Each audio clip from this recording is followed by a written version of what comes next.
is what they paid this year, they're taking it down. Yeah, we've been in the parking lot, we can transform. People that per se.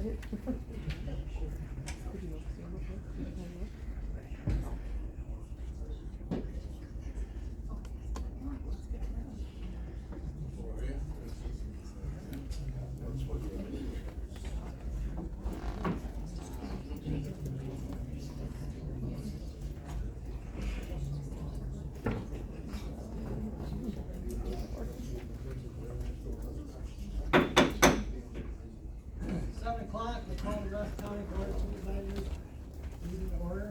Please sign in.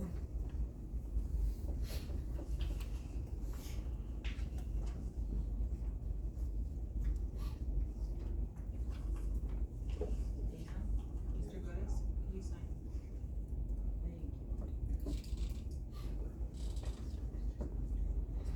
Quorum is present, 18.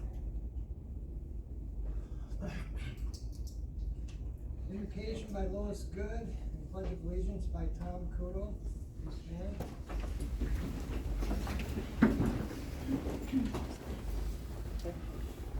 Creator God, we're here tonight with many resolutions to consider. We come humbly before you, especially with decisions about the jail project. There's been a lot of money spent on this project already, and a path has not been found to fulfill our needs without burdening taxpayers for generations to come. Please bless this meeting in Jesus' name, amen. I pledge allegiance to To the flag of the United States of America and to the republic for which it stands, one nation, under God, indivisible, with liberty and justice for all.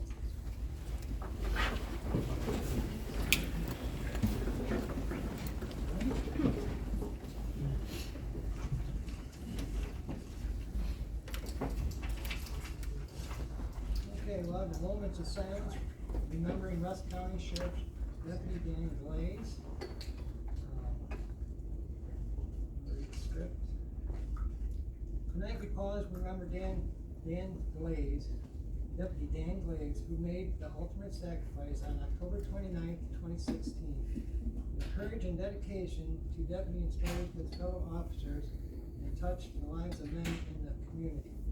Let us honor his memory, reflect on his service, and hold his family and friends in our hearts. In silence, we'll remember a hero. We want to take a moment of silence, please.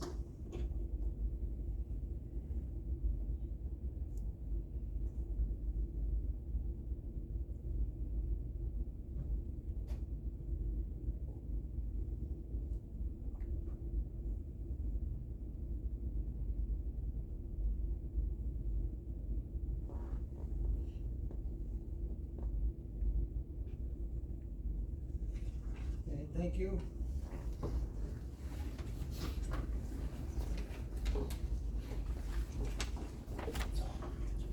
Approval of the minutes, August 19th, 2024.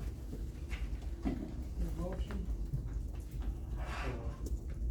Motion by Mr. Russell, second by Mr. Undershoots. Any questions or changes or anything? Not, we can vote. Mr. Hampton, Yes. Yes.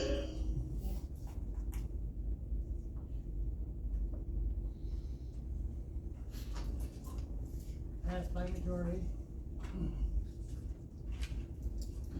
Public comment, limit to 3 minutes per person with a maximum public comment of 30 minutes on agenda items only. Public comment? Yes, Randy. Thank you, Mr. Chairman. You have a resolution before you this evening, it's number 18. Has to do with $500,000 promissory notes. I would appreciate that when you discuss that issue later on in the agenda, if Mr. Summerfield might give some details on that resolution.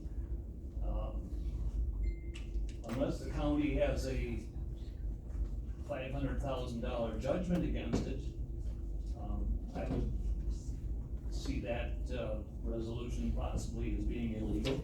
So I I would appreciate some clarification. I think the public would appreciate that also. Thank you. Thank you, Randy. Any other public comment?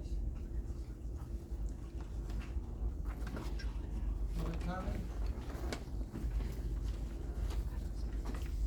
I see that there's a pay raise thing. Can you give us your name?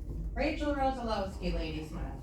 I see that there's something about a pay raise on there. I was just wondering how that would be possible if you just terminated 6 people at the end of the year. Public comment?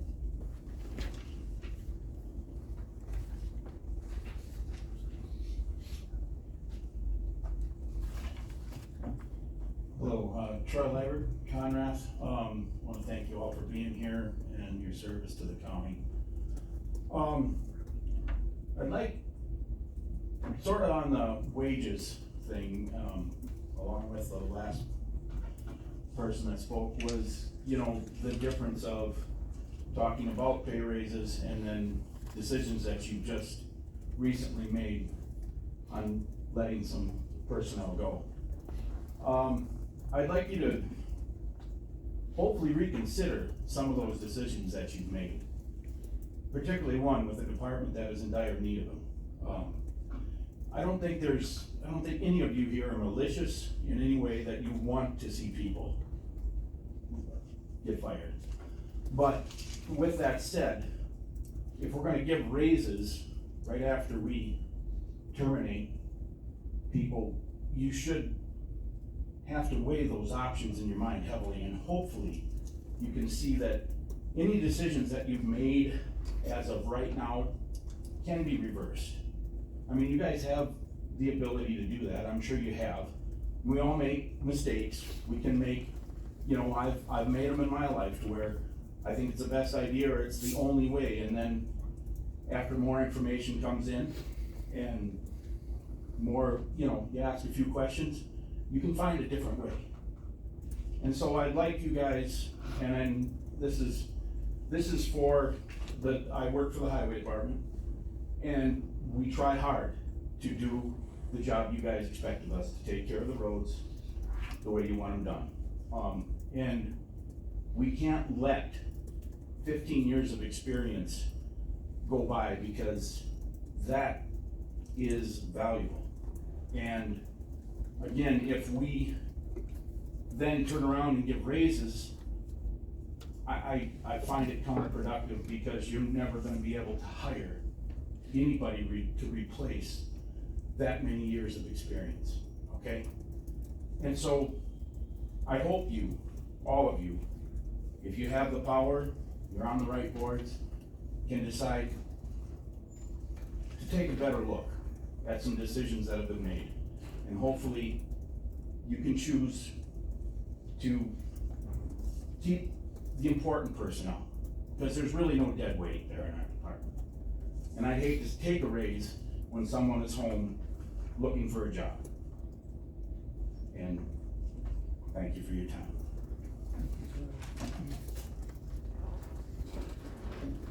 Any other public comment?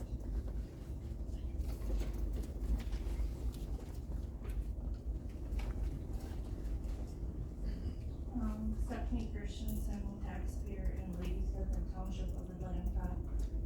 On the same note as that gentleman, in recent years, 2 local companies faced similar issues, I guess you could say. I don't know the extent, but both companies actually took 10 to 15% from their salaried employees. And they were able to get them back to where they were once they were back in the green. I think that could be done here. Also, one of the 2 companies decreased the retirement percentage contribution from their company until they were back in the green, and they're slowly working on getting that back to where they were prior to taking that from the employees. I think that could be done here. I think what happened could be reversed. And I'd like to point out with the wage scale that although most people got a 2% raise, some of the top earners received a 20% increase. And that's not very fair, especially when some of these people haven't been in their positions for even 2 years. with respect to the jail, and I don't know if this is true or rumor, but I was told back when this building was originally built, the idea or thought was sold that a third story could be put on it, and I'm wondering why that is not being explored, and if it has, I apologize for wasting your time with that comment. And I just think things need to be relooked at. I mean, you're changing people's lives when other options can be looked into. I think you'd be surprised what employees are willing to do to help the few that were cut. I think they might be open to contribution decreases if it means getting their coworkers back. Thank you. Any other public comments?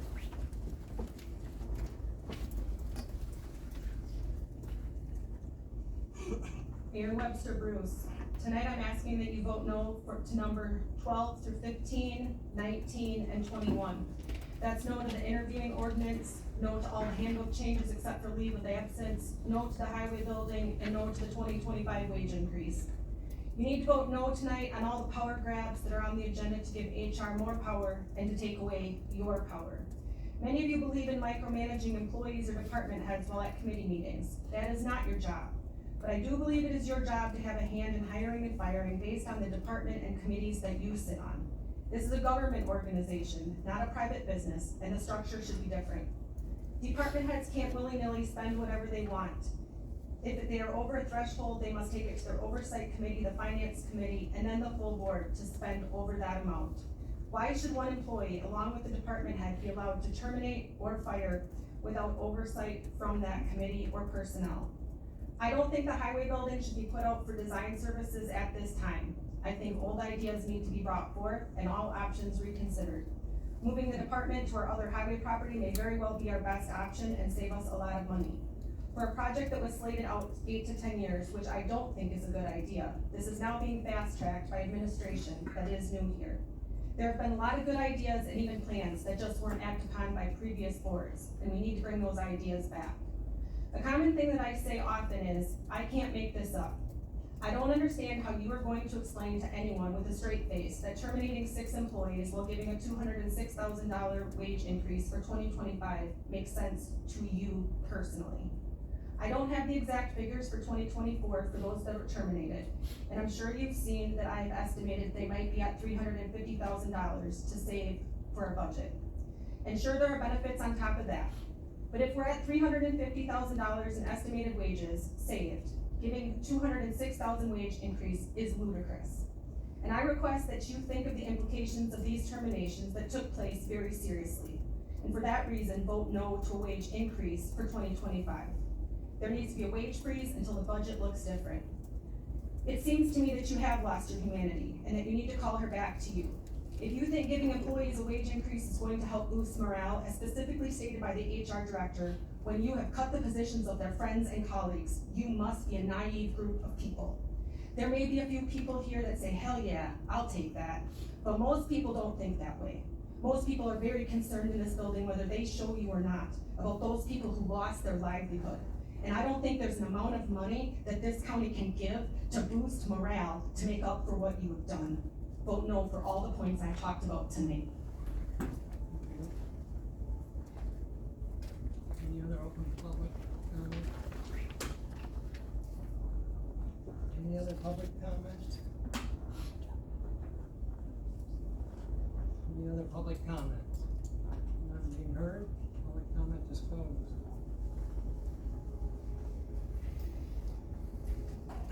Chippewa Valley Incorporated, walk tip. Carl Green. Good evening. Thank you for allowing me to come and speak with you about some of the activities that the Chippewa Valley Health Cooperative has done so far. My name is Carl Green. I'm with the University of Wisconsin-Madison Division of Extension. I actually work for the local government education program. And we, you might recognize me from Wisconsin County Association trainings. We were in training this spring for the new electors, or people that were, the new board members that were elected in 2024. I'm gonna talk tonight about, something that happened in the Chippewa Valley in which it, to me, seemed like an all-hands-on-deck type of a situation. In January of 2024, it was announced that 2 hospitals, not just a single hospital, but 2 hospitals were closing in the Chippewa Valley area, St. Joseph's Hospital and Sacred Heart. Along with that, there were 19 Prevea clinics, of which I'm sure you guys are very familiar, that were also closing. Not only did this create the loss of 1,400 jobs, or the potential loss of 1,400 jobs, but it essentially removed the care for about 14,000 patients. And that seemed to me like it was time that we try to figure out what could be done. A staff member of mine from the local government education program who had history with the Department of Human Services had gotten a call from one of the organizing members of the board and was looking for some sort of solution and answers to what are some of our options that we have. And so we began talking with this group of really concerned citizens, business owners from the Chippewa Valley area. Within a couple of weeks, we were educating them on how you would organize an organization, whether it's a cooperative or a corporation or a limited partnership.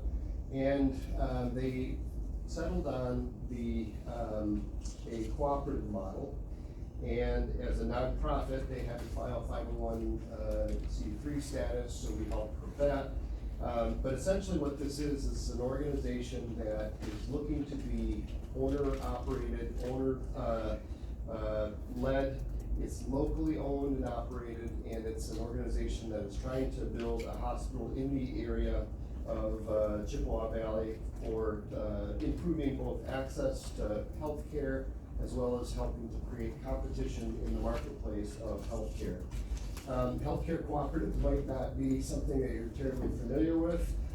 They actually are a pretty interesting model because the doctors and the patients are members and owners of the organization. Wisconsin is the second leading cooperative business state in the nation.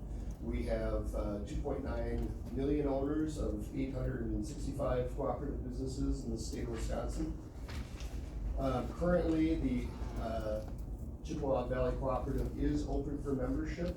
If you advance, thank you, to the next slide. The membership cost is $25 for community members, $100 for physicians. And they are working towards building a hospital, and that is planned for a $150 million hospital in the Chippewa Valley region. We are looking at a variety of types of funding, and rural development is looking at one of the most likable sources or likely sources. The requirements of rural development would be that it would have to be within a rural area, and so we would be probably favoring a more rural county like Chippewa County as opposed to Eau Claire.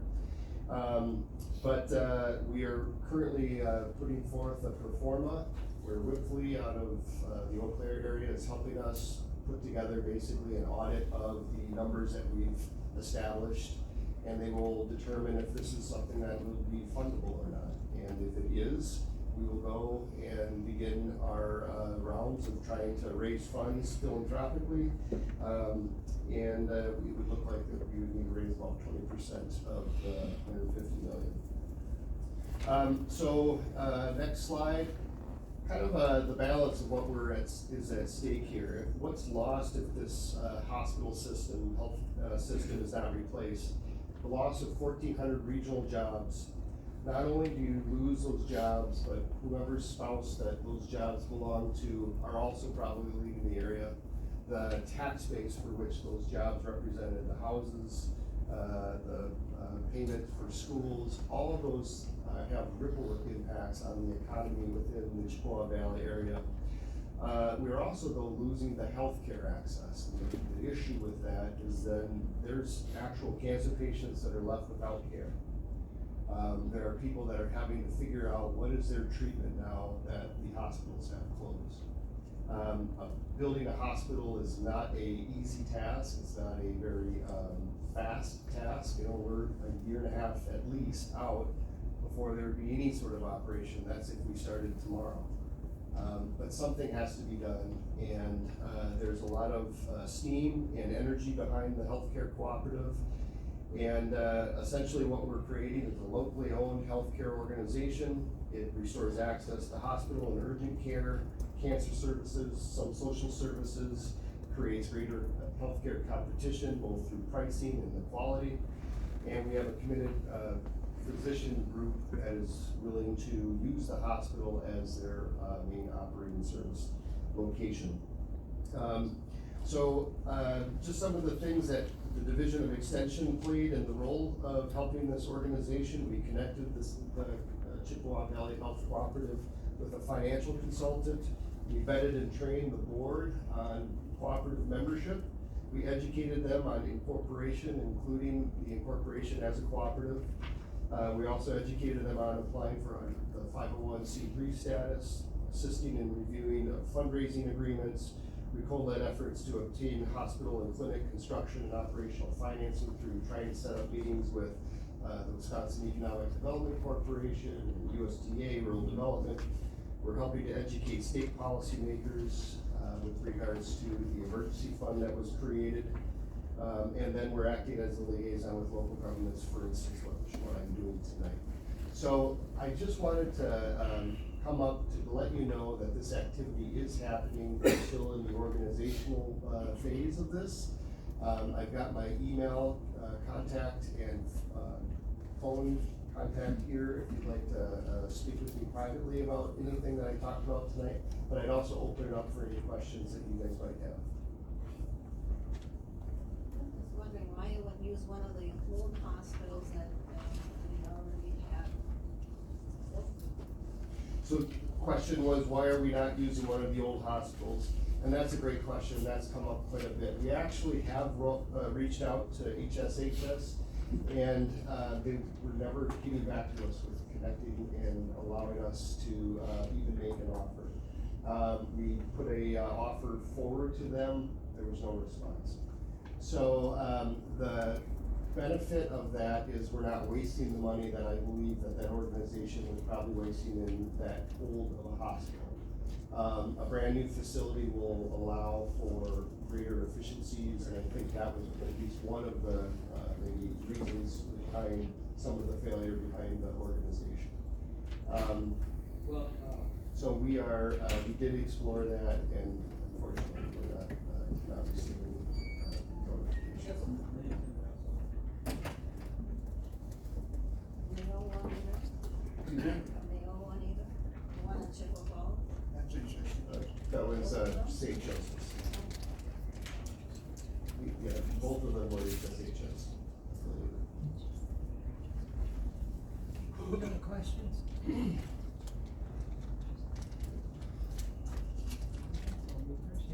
Okay, well, I might be up again if you guys would entertain it, if there's any other progress, but thank you for your time. Yep, thank you.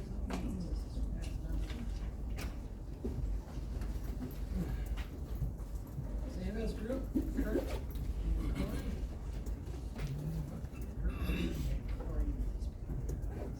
Good evening, everyone. Ashley, do you have what we're gonna be pulling up here? Yeah, just tell me which one you want open. The one that says addition on block 12.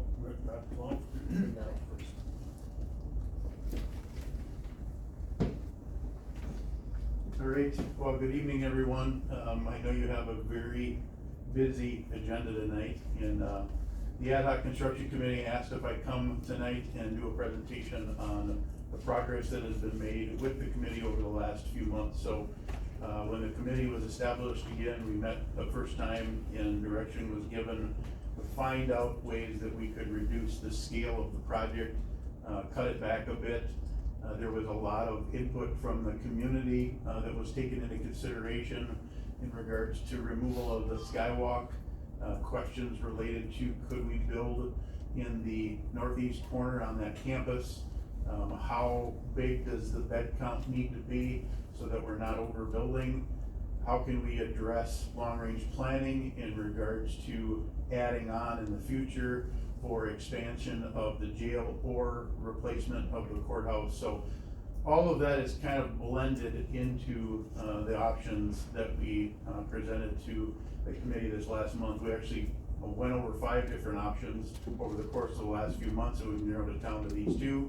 And then the committee met last week and talked about these things. So really the approach was, your jail right now is a 50-bed jail. And you guys are dealing with issues in regards to a jail that's antiquated. You guys have heard this, all of the things that you're dealing with the jail. And then the discussion was replacement of that jail, and can we narrow that down to 50 beds? So the options that you see before you, one is a $25 million option, and one is a $33.5 million option. The one that's before you here, Corey, maybe you wanna talk through what's all included there? Yeah, so this option, obviously, it's in the east parking lot. We're not renovating any in that option, anything in the existing building. We're not demoing any of the existing buildings, but it does fit into there. Yep. That option, as you can see it, Ashley, can you zoom into the first floor a little bit?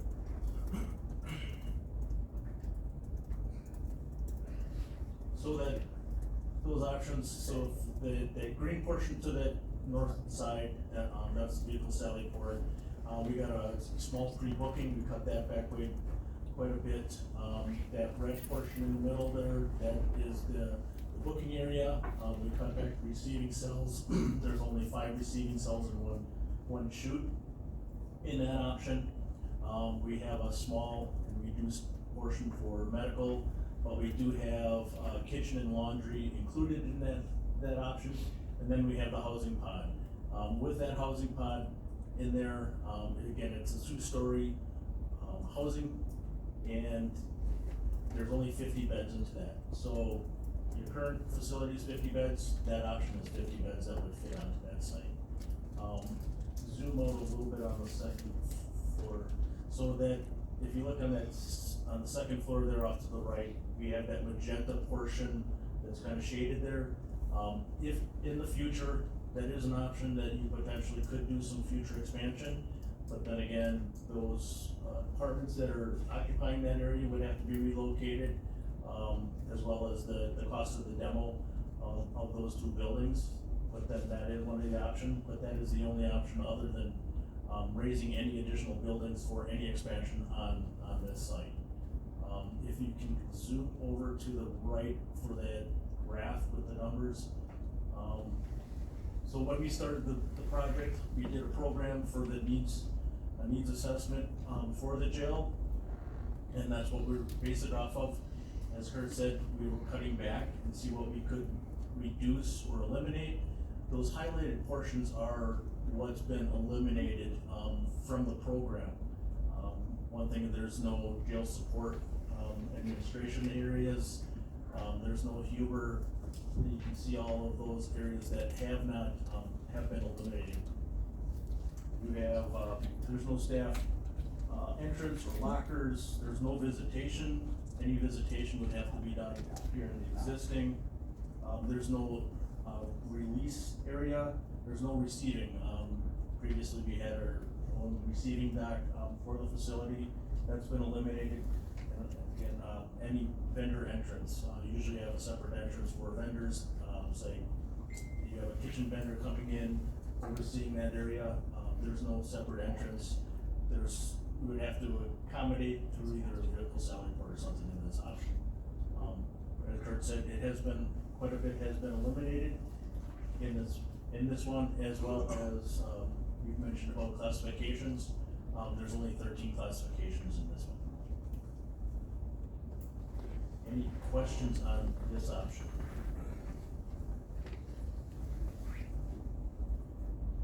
Okay, second option, we can jump to the South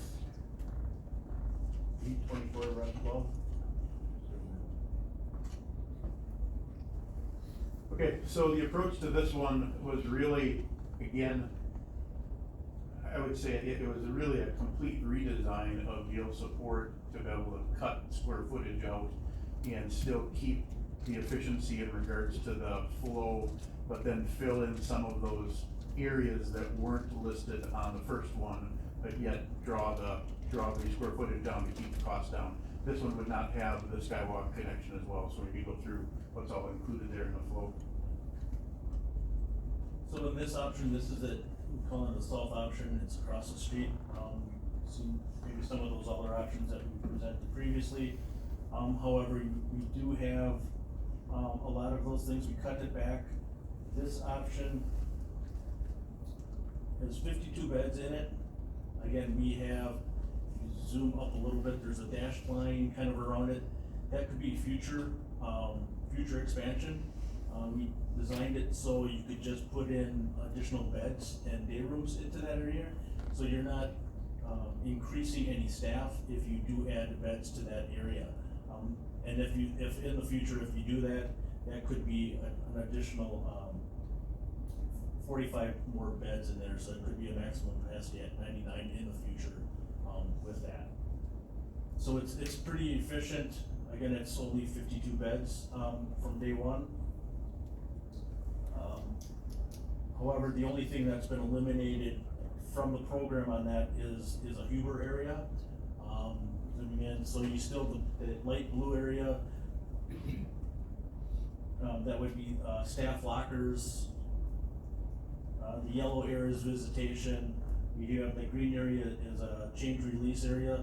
Usually when you release someone, you want to make sure that there's no cross-contamination type of things. They're not bringing in anything, they're not leaving anything behind. So we have a separate entrance, or I should say, exit out of that for anybody that's being released. We have a secure staff area entrance as well, and for vendors can come in there, they can go to work through one area. If they do need to be screened, they're adjacent to that light orangish color is that pre-booking area. There's a scanner in there, so they can be scanned and then proceed into the facility. Booking again has been reduced. Again, this is only five receiving cells in a chute. You still have the vehicle sally port. And again, we still have the laundry kitchen, but in this one, we also still have the receiving and loading dock, some general storage in this facility. On the upper side, second floor, we do have medical area on that second floor, as well as jail support. So we did cut back on some of the offices for both of those to reduce some of that, but we do have some areas for jail support. So to kind of summarize what happened with this one is there was no program department or areas that were completely eliminated, but all were reduced in size to make this as small and efficient as possible. The white area that's on the east side of that housing unit can be treated as an ad alternate. So we have done this on jails before where on bid day, when we put this out to bid for contractors, we could have the base bid be that housing unit that is in red, and then have add alternates to see what the cost would be if you would add those beds in there. So there's been some discussion about replacement of the jail so that you can address an antiquated facility with the new facility that's staff efficient, safe and secure, but then how do you grow in the future in regards to if your bed count comes up. This gives you the option to do so. You have a site plan that shows how we can do the expansion? Yeah, it's the one that says site plan. So we laid it out there, that's on the south portion. It's similar to what location is what we've had before, but if you can see on the right, there's a red box just indicating potentially in the future, because you're limited here of what you can do, that is an option for future expansion. If the courthouse has to be redone in say 20 years or something, you do have that option. You can still connect.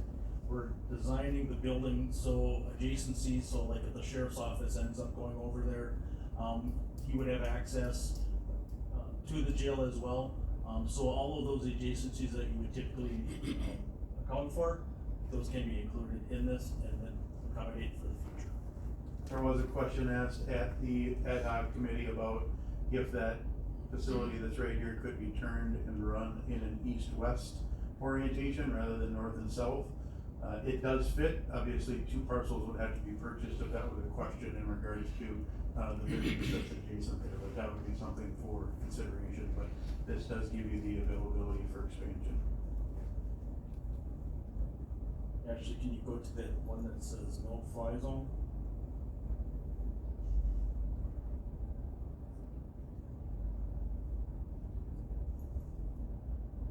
So this kind of comes up with, that first option that we showed you, building in the east parking lot. On both of those options, if somebody has to be transported to courts, they have to go into a vehicle, drive around the block, and get into the existing Sally Port, use the existing, elevator to go up to the courts area. We looked at connection without any major renovation, which isn't, for one, would be costly, but indicating those red boxes are areas that we can't touch. Those are either circulation areas, they're stacked, restrooms, etc., and elevators. Those we don't wanna touch, so anything in the future, if you do anything in, renovation work into that, those would have to remain as is. You see that blue corridor, we looked at connection from, if you build in the east parking lot, if there's a possible connection to the courts, you'd have to go across that blue area, all the way across the existing building to get into the existing jail, and then still would have to go up. However, you'll see those yellow boxes that indicate those are egresses from one portion of the building to the other portion of the building, which also can't move. Those would have to remain, public access. So that blue corridor that's now would want to be secured, is crossing those areas. Therefore, it's costly, somehow I'd have to do a secure vestibule in between there, to maintain those accesses for security, as well as public access to those. So it's pretty intensive, it's staff intensive, somebody has to oversee those areas if that happens. And we can't move it around, because it still crosses public, etc. We still have to keep, egress out of all of those portions of the building maintained, and that's why showing those reds of what can't be moved. So for both of the options, the 25 and the 33, the movement of inmates from housing to courts would be in a vehicle, Sally Port to Sally Port around block. There is no skywalk and there is no connection from this one from the housing unit to the courts. If those options would be done, it would be an added cost, in the future. We do have a layout for the one across the street that in the future, if you needed to add the skywalk, it could be something that could be done in the future, much like the additional housing if you needed that, so that you're giving all option for master planning and growth, from those perspectives. Do you have any other drawings you wanna go over with her? I wanna bring up that cost construction index.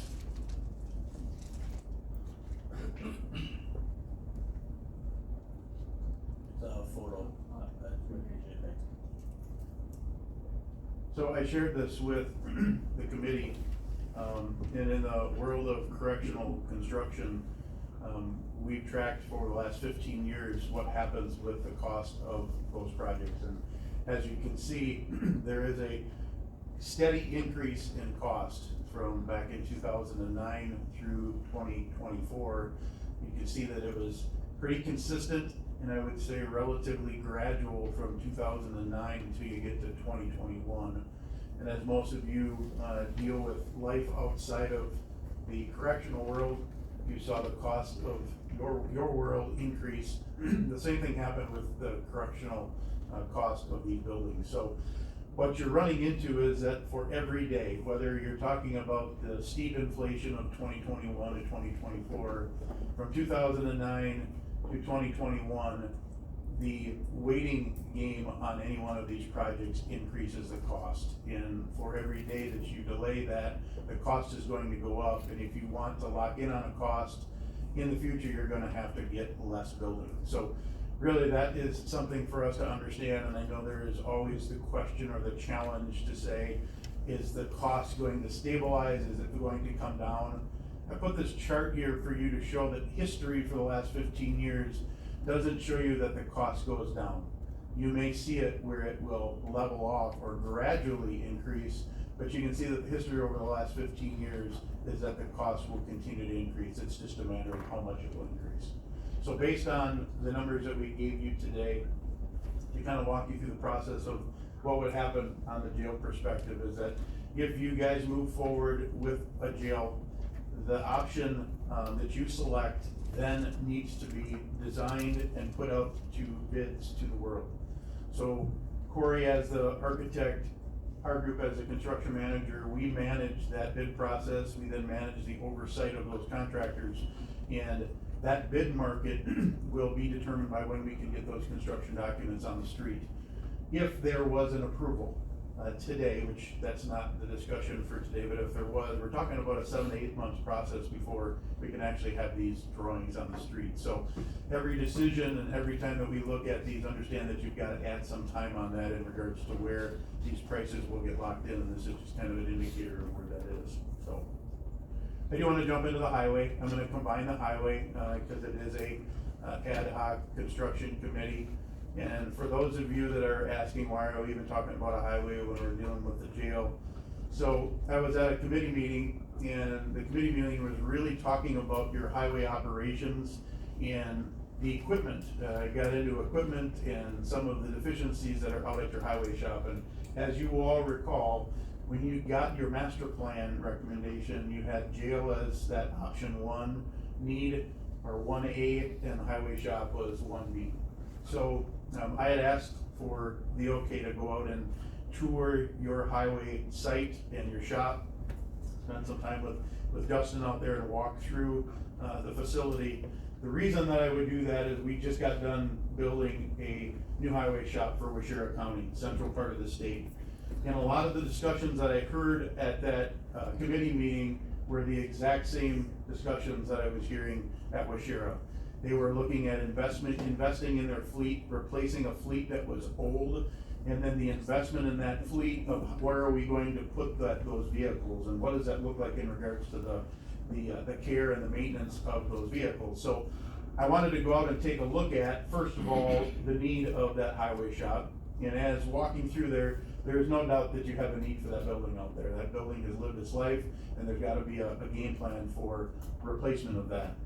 If you will recall, when Justin from Baird came here and was talking to you about your master plan and what can Rusk County afford, the recommendation from your financial advisor is that at this first borrowing, $40 million or under is what you would recommend.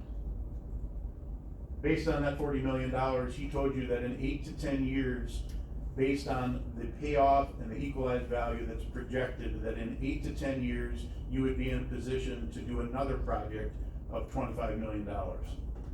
When we work with counties throughout the state of Wisconsin, they look at those things and they start to evaluate what does that long-range planning look like so we can replace our facilities when they need to be replaced. There's a long-range plan that's there. There is a roadmap there. There is a strategy there that makes sense that you can afford so that you have a plan and you're not dealing with putting out fires, you have a game plan. So when I toured that facility with Justin, there was several areas where water was leaking into the building. And as I started to walk through there was some windows that appeared to be leaking. There are some areas where the roof was going to be leaking. But one of the biggest things that jumped out to me when he started talking about operating was the facility in which you have right now is not large enough to house your equipment that you're planning to spend dollars on to replace. And not only is it not large enough to house it, how you go about housing it is super inefficient. Is that when there is a snow event, your drivers have to come in and they have to attach all of their snowplow equipment onto the truck in the yard, and then go do their thing, and then come back, take it off, and then park those vehicles in the garage, all packed in there like sardines, and they still can't get all of them in the facility. That's inefficient, right? And as you start to go through and you look at your buildings, so there are some outbuildings that are there, that are some metal buildings that still hold out water, they've still got some life in them. So if you wanna go to that highway, piece that I had there, I just wanted to show you, it's an idea about a master plan. Go to the very back slide, you don't have them in the right order. So, the Washera County facility that we, designed and built is broken, we're gonna break it up into 3 areas. The beige area is your vehicle garage space, which is essentially just a large building to house your vehicles. The blue area is your office space, and then the gray area is your repair shop, where all of the equipment is in there for the repair elements that are in there. There is a flow and there is a design to this. What I had recommended to this ad hoc committee, and I also met with highway department, or the highway committee to talk about this, is that reach out to a design team and have them put together this floor plan here. Not that you're gonna build it all day one, but lay this out so that you have flow and you have a strategy for what you're gonna do in year 8, 9, or 10 from now. And then back out and look at what do we need today that we can invest in. And that, my recommendation of what you need today to invest in is that beige vehicle garage area. So have them lay this out in regards to properly size it for how you house all of those fleet vehicles that you're going to invest in over the next 8 to 10 years. So that when you purchase them, they are now out of the elements, they will have a longer life expectancy, and there will actually be a space for them to be properly and efficiently used. This layout that's here is those vehicles can actually pull in there with all of the equipment on the trucks. They sit them there for the night, till they come in the next day, everything is dried off and they can go back to work. If you go to the first page of that slide there, your existing highway shop, everything that's kind of outlined in blue there is all of the buildings that are out there. That dark black one that's on that northeast corner right there is your biggest area, and that's where you've got your office, you've got your repair shop, and you've got an area where you're actually using vehicle storage that's in there. That's the one that's leaking. And what I had told Highway was, I wouldn't go in and invest $500,000 in replacing the entire roof. Because in 8 to 10 years, when you guys say, hey, we're gonna replace that, there will no doubt be somebody that said, we spent $500,000 on that 8 to 10 years, it's a waste of money to take that down. My recommendation is budget money to fix the leaks, fix the windows that are leaking with the strategy that in 8 to 10 years, like your financial advisor said, let's replace that portion of the building. Meanwhile, take that campus, that site, and figure out what makes the most sense of where to put that building. And then understand what are you going to displace in that operation. So if you looked at what was done in the initial master plan, there was actually a recommendation to show plugging that building right where that existing garage is. The problem with that is that when you take the garage down, while you're building the garage, well, what do you do with the operations? You don't have a building that's there. You have to find a different location in order to place that. So that's what this design services would do, would be master planning, where would we put this entire building, but then let's break it into phases. So if you go on to the next slide. This is the list of equipment that we got from Justin. So we had him give us a list of all of the trucks with the plows. I think we've got a couple excavators or front end unloaders shown in there to right size what that first vehicle garage would look like. We believe it's gonna be somewhere between 23 and 24,000 square feet to house your current equipment. And that means that your pickup trucks aren't included in here, but there is enough space in those outbuildings where those pickup trucks could be housed, but you're focusing on large equipment as a phase one. So if you go down to the next slide, if you brought everything in there, you're gonna need about 31 to 32,000 square feet. But it could be done in phases, right? That when you get to that next phase, you make this vehicle garage larger. What we did at the Washera County, if you scroll down to the bottom, sorry that I'm bouncing you around. The strategy when we bid out that tan area there is you'll see there's a line of columns down the middle of that bay. It was bid as a base bid was the bottom part of that vehicle garage. So that they would get the vehicle garage, the smaller portion, the gray and the blue, that was their complete operation. And it was just over $22 million. The ad alternate that was bid was the bay above that. That ended up being about $4.5 million. So all in, they were about $26.5 million. They decided to do it all at one time. You guys could break up that vehicle garage to say, here's what we can afford today, get all of our vehicles under roof, with the game plan that in the future you can add on. And the reason I showed you those columns is that was designed, because this was a precast building. Those columns are structural, and they support the building. So that in the future, when they wanted to add that alternate on, the panels that are on the outside wall will actually move from that inner bay to the outer bay without wasting any money while you're redoing the renovation. It's that sort of thing that you wanna start to look at in regards to master planning and how you get to that. So, with that said, if you go back to that option where it was just between 23 and $24 million, or 23 and 24,000 square feet, this number here, based on if you did a steel building, is probably gonna be in the neighborhood of about $4.5 million. Now, one of the things that we discussed with them is they have a steel building right now, and it deteriorates because of all of the goodies that are on your vehicles when they come in. So then they decided to invest in a concrete structure. And if you did a precast structure here, you're probably somewhere in the neighborhood of $6 million. Now, when I met with the highway committee and when I met with the ad hoc construction committee, the other thing to consider is we had a wash bay in there, and that wash bay is actually, so trucks, after they come in off the road, it's partially automated, it's partially manual, where they can come in and clean off their trucks and then they bring them in here. That wash bay with the equipment that's included in it can be an add of about another $750,000 to $1 million, depending on what you do, right? With that said, the reason that I brought this up is that there were people saying, we're gonna stick all this money into the jail and we're not gonna touch anything with the highway. If you have a $40 million recommendation from your financial advisor and you say, we can get this phase one, a need that over the next 8 to 10 years, when we start to invest in our fleet, we're not parking them out in the elements, we're not using them inefficiently, we're gonna have a home for them to go. This would be a way for you to say, we're gonna earmark $6 to $7 million to address a phase one. And then come back to the jail, like we've done, and scale that back, scale it back so that it can still be efficient, it can still function the way it should be, but it gives you the options to grow in the future when you need to.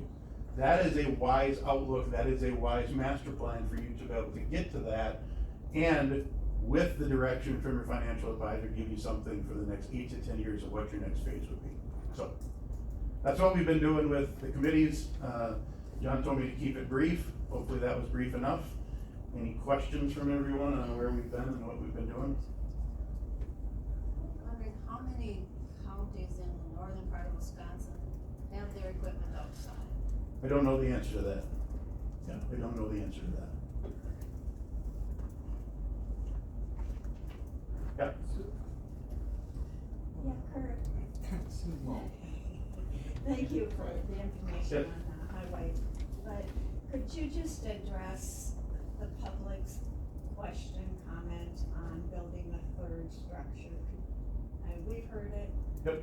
But I don't think many of those have heard why we can't. There already actually is a third floor here. Well, add another. Yeah, so one. Corey can address that. When this was done, building codes have changed.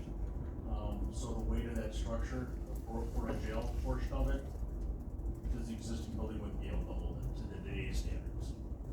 There's other things that are an issue with this existing building, accessibility issues, there's door swings or stairs. If anything, would need to be done, you don't have to renovate those areas as well.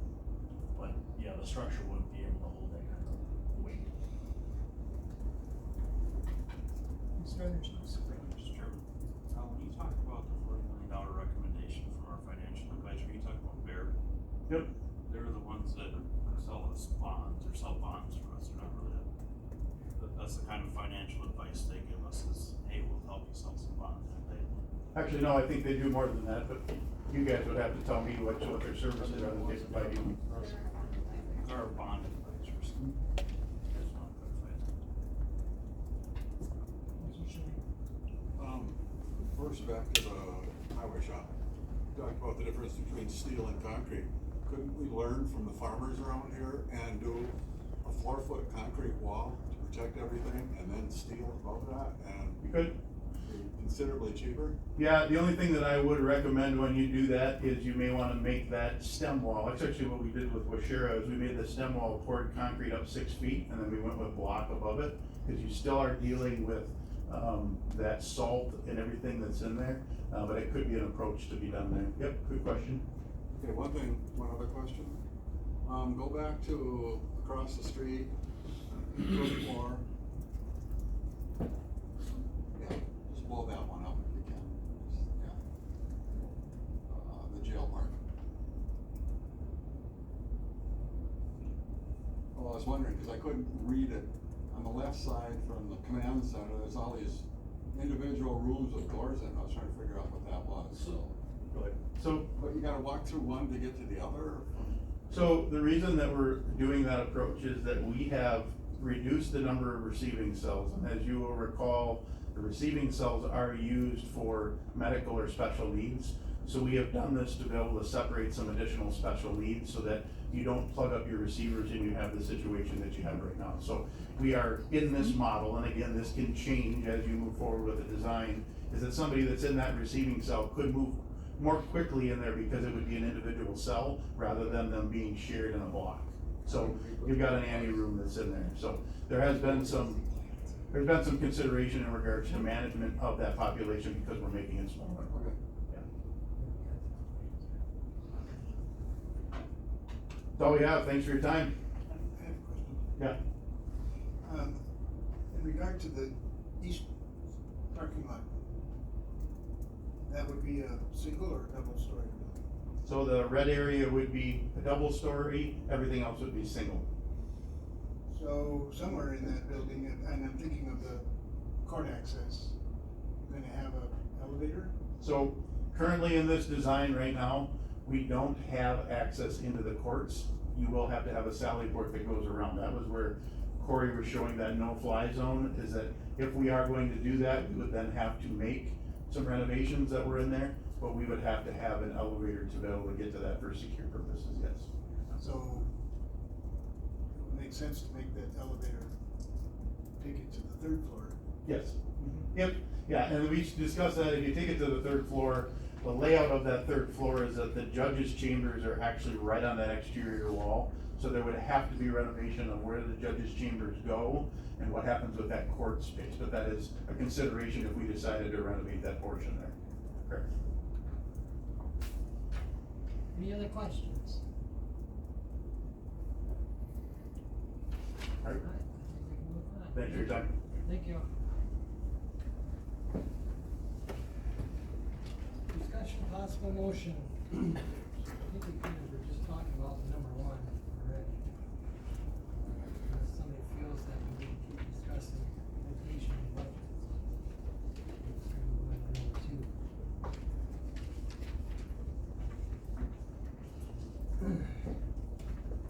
Number two, approve a letter of thanks to Rusk County Community Library Foundation. Okay, so I think you've all had a chance to read this. Are there any questions?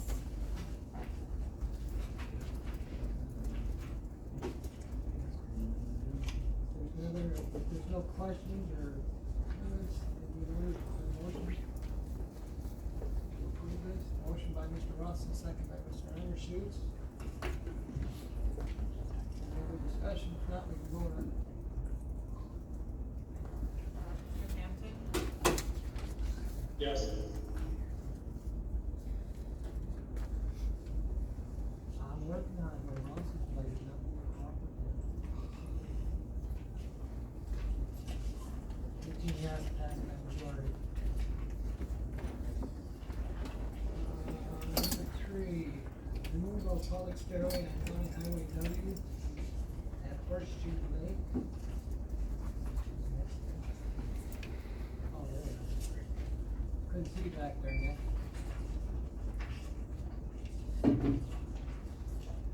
Okay, I will tell you what I know, what I found out.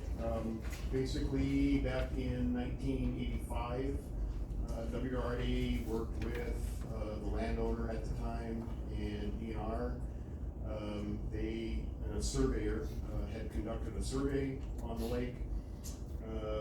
They could not get a reliable elevation on this side of the lake, so they went to the west side of the lake, took an elevation of the water level there, determined it to be 96.88 feet, and that's what they used as their ordinary high water mark. That is the kind of the normal high level of a lake, ordinary high water mark. That survey was never recorded. I've not seen the actual survey, all that we have is correspondence at the time, back in '85. And they decided that the ordinary high water mark intersected the right-of-way of County Highway W. That's the road there going north south. The red line there on your map is the actual right-of-way for that highway. It's a little wider than normal, 56 feet instead of the normal 33. Regardless, that's where the right-of-way is. So they determined that at that time, they thought the high water mark intercepted the right-of-way, and WRA at least sponsored construction of stairs that went down to that location. The stairs are located entirely within the right-of-way of County Highway W. I've been out there, I've looked at the site, I've taken elevations, other surveys have been done there as well. The elevation at the edge of the right-of-way there is about 99 feet. The ordinary high water mark is at 96.88.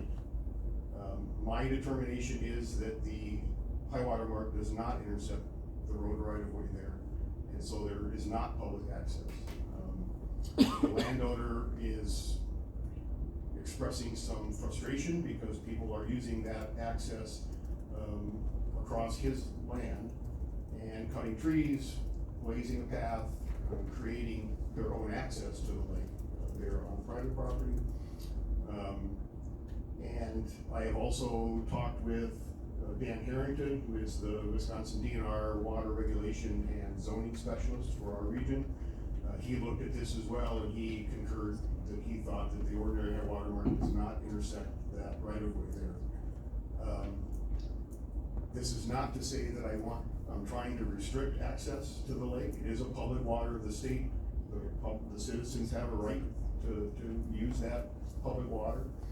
There is about a quarter mile north of this location, there is a navigable stream that connects to the lake. I don't think that image goes far enough, but there is a stream there.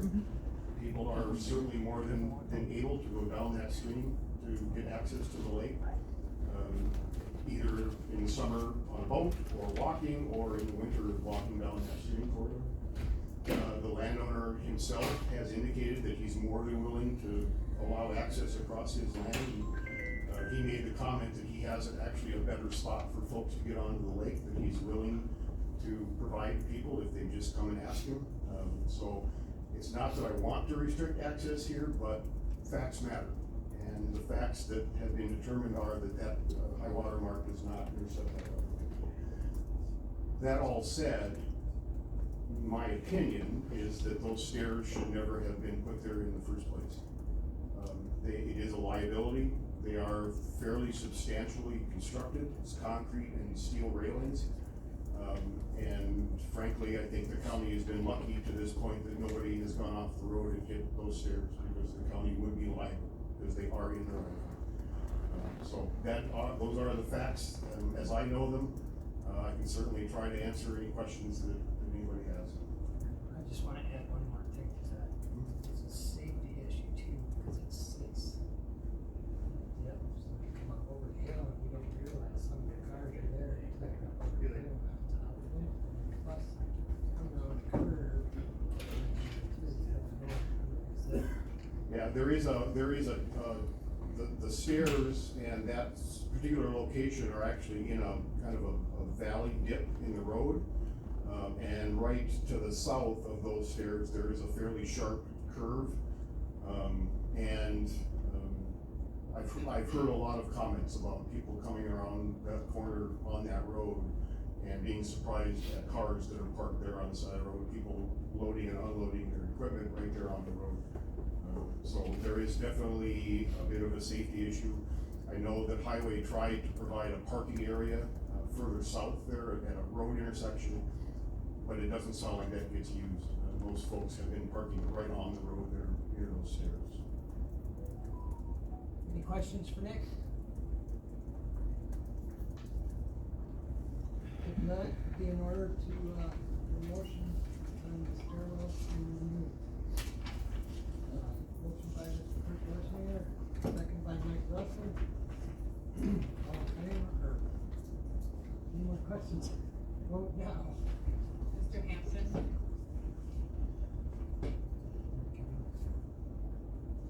Mr. Hampton? Yes.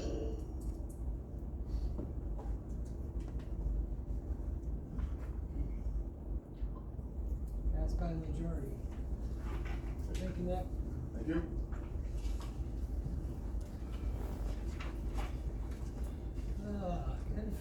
Infield building proposed by City of Ladysmith to connect forest industrial park buildings together to Jazz Road and 501 Dowdy Road. Gee, Jerry, or Ryan. You don't know nothing about this, you guys know. Well, the city has obtained, financing to be able to add this infill building. Those two buildings on Dowdy and Jez are perfectly lined up, and then they're going to construct a third building that'll connect the three. There's a local business that is currently renting another building, and another business that has made an offer to purchase the building that the other business is renting right now. Business that is renting that other building would like to rent this one once it's complete for warehousing purposes. So it's, and then the city would purchase the other two buildings from the county, and that would be leased that way. I don't have dollar figures.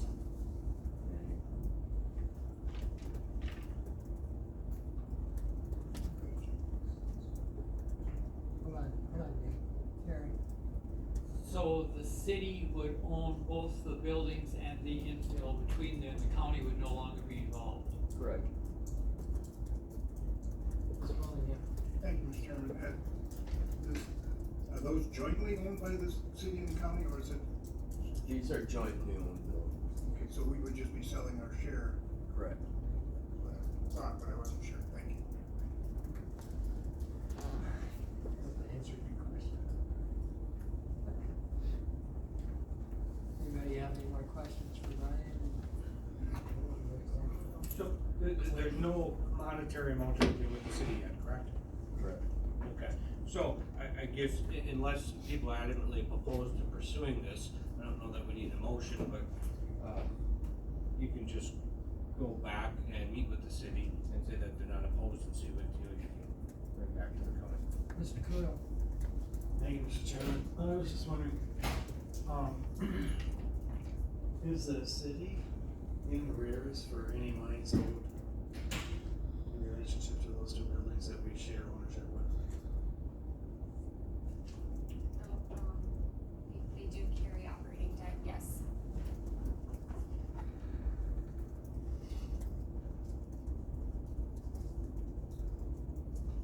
So they do owe some money.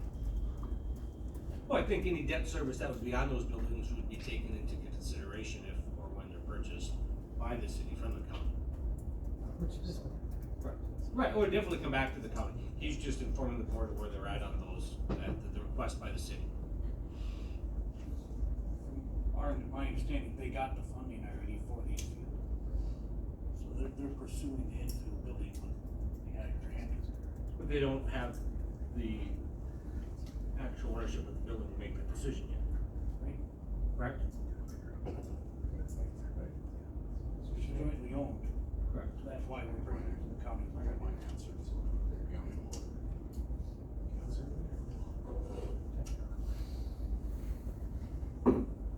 Alright.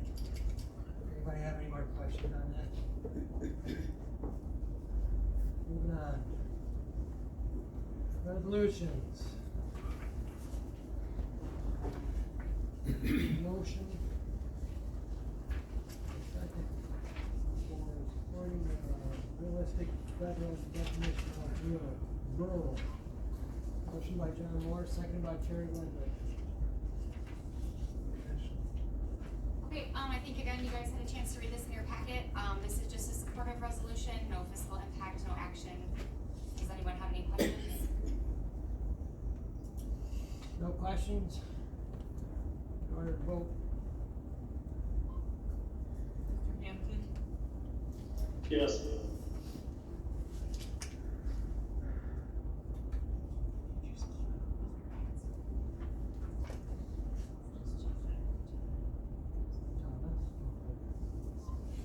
Passed by the majority. Number 6, motion. Second, motion by Mr. Russell. Second by Mr. Dan Goodes. Mental health services and funding allocation, Jeremy Jacobs. Good evening. I was gonna say, if it's gonna be as lickety split as Ashley just did, we can do that too. The resolution that is in your packet is very well explained. From the standpoint of human services, this impacts us, but in a good way, where it's would be a fiscal revenue. But by sending this supportive resolution and sending it along to the Wisconsin Counties Association, the governor and your local legislators, we acknowledge the need for additional funding to provide mental health and crisis response services locally in our area. Both of these services, community support programming, as well as crisis response, are mandated services under the 5142 regulations that we have for a human services department. Very briefly, Rusk County collaborates with a community partner to provide the community support program. This program promotes screening, assessment, individual specific case planning, psychiatric evaluation and medication management, medication-specific nursing support, and crisis planning are all part of this intensive community-based care for adults living with serious and persistent mental illness. Through a contractual agreement, our community partner employs the staff that provides the service in our community, to which the county pays or contributes 40% and 60% is reimbursed through Medicaid. The ask of the resolution is to have the state general purpose revenue awarded to pay the county's share.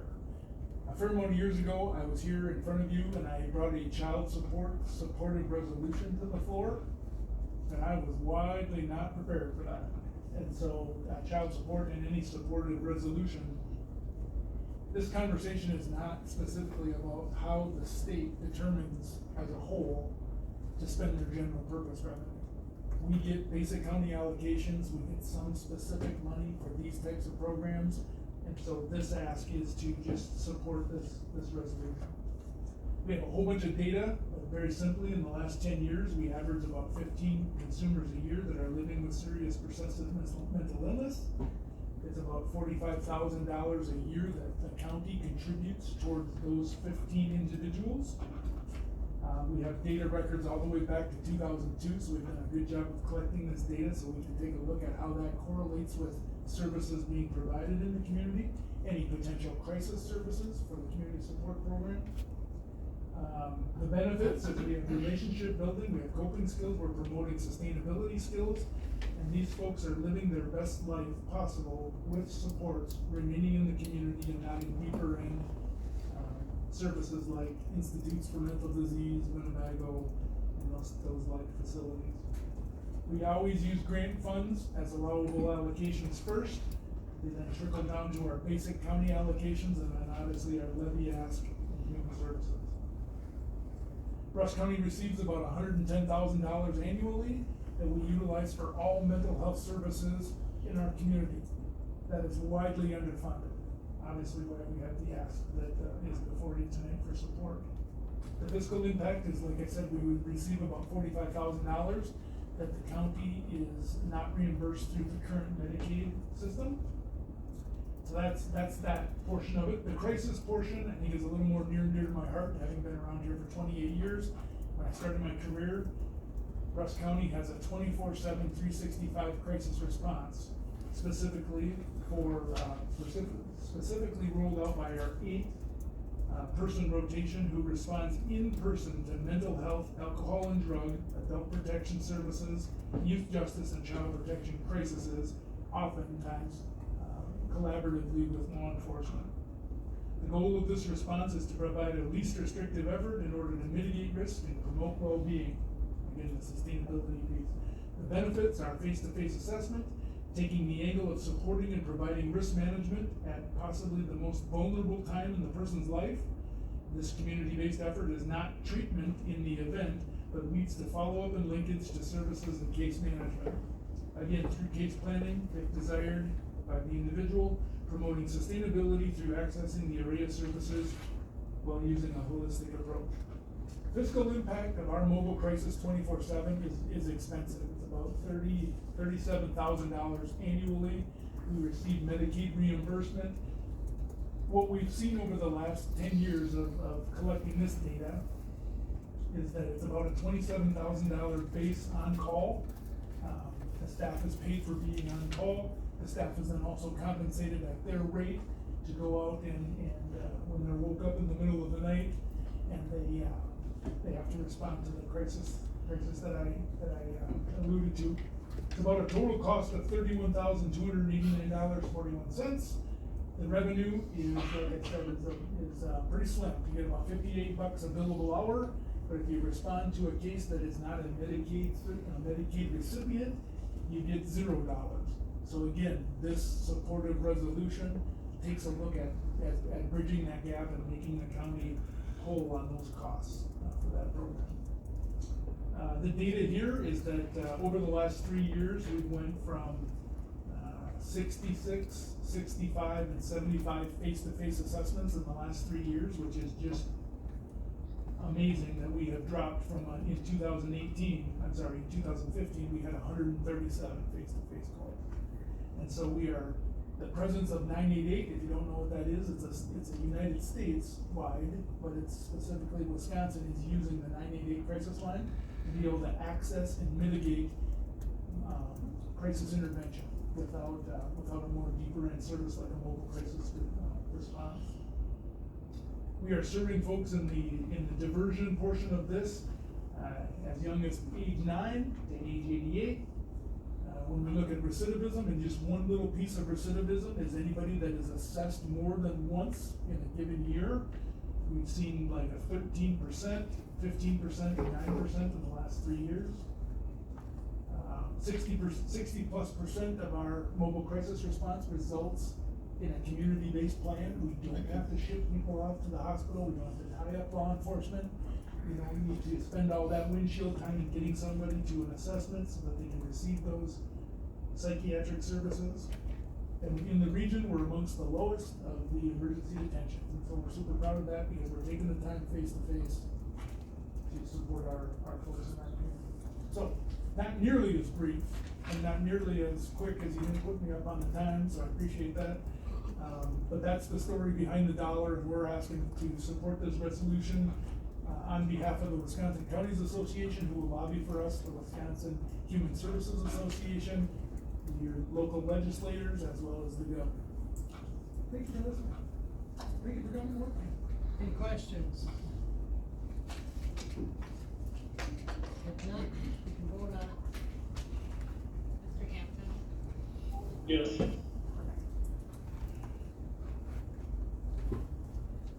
Thank you very much.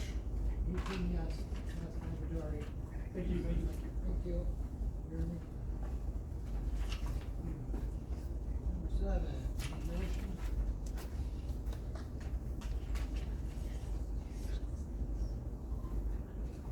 Motion by Mr. Russell, second by Mr. Dan Goodes, setting the fees relating to marriage licenses. That would be me. So the whole state is going to, right now we're at $75. So we wanna increase to 100 with a $25 waiver fee, so that they can pick their license up that day, or they can come back and get it within 3 days. Currently, we're at 75 and 0, so the whole state is, gonna be uniform at 100 and then 25. So I'm asking for the increase to be uniform across the whole state. Any questions? not, I could vote on. Hampton, Yes. Passed by majority. Number 8, motion.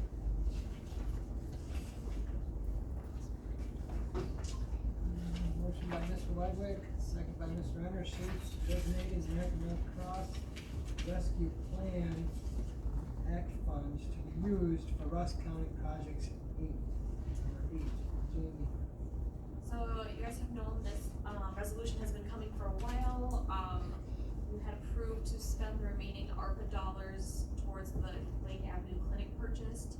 And so I just waited to do this resolution till I could close out the other ARPA projects that we had open, so I could de-obligate the funds that were unspent on those projects and re-obligate them for the clinic purchase. So the total amount of ARPA dollars that will be applied to the clinic purchase is $930,417.97.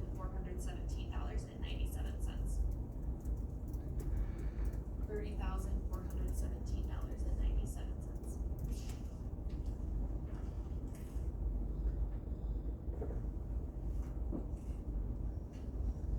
Any questions?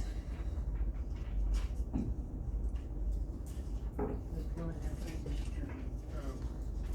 I wanna get clear here that we're allocating the $930,000 towards the purchase of the bank building, is that correct? Yes. So my question is, we're receiving rent in that building? Yes. So my question is, if in the very near future, we're contemplating,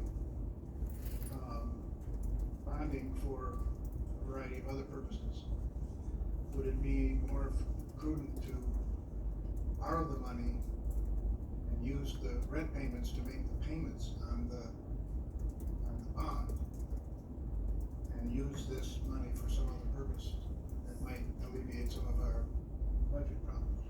So this building is already purchased, and we did not do a reimbursement resolution for it, prior to that purchase, so we would not be able to borrow money at this point to purchase a building that we already purchased. Never heard of refinancing? I guess I don't understand what we would be refinancing. Well, you would be borrowing money to use instead of the $930,000 of ARPA funds, and you would be receiving at least some of the cost of the bonds in rent.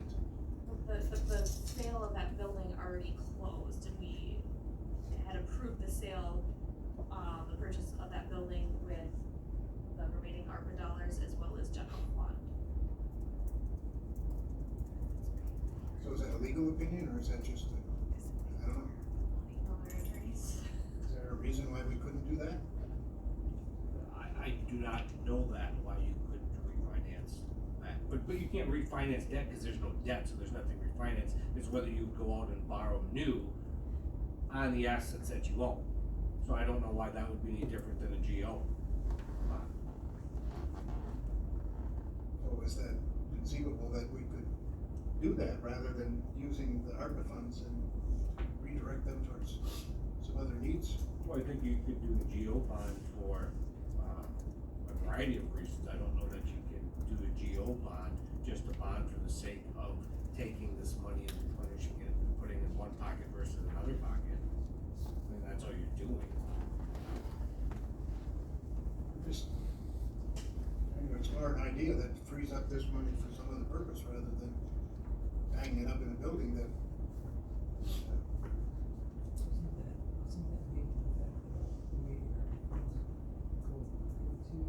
Yeah, so the ARPA funds being used for this project were approved back when we purchased the building, it's just this is the finalization of it now that we have a final dollar amount for that, the ARPA. Right, but wouldn't it be made, this vendor sheets, all the remaining funds, ARPA, and anything that comes back goes into that. Yes. That would include that account. That's my understanding, yes. This vendor sheets. Mr. Chairman, I do appreciate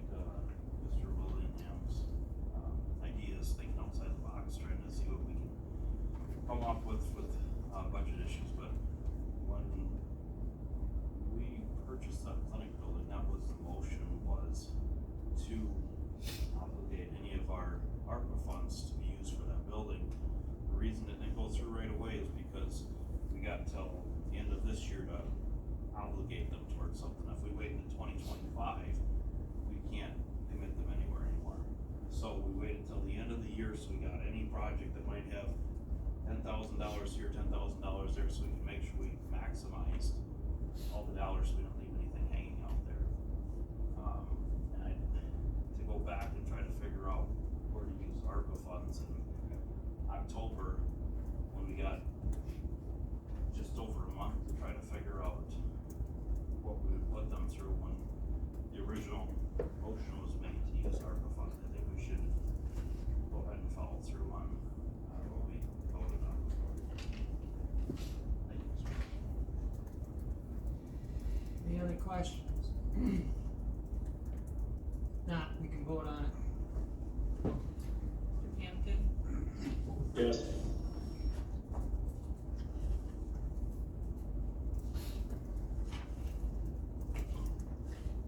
Passed by majority. Nine. Motion and a second.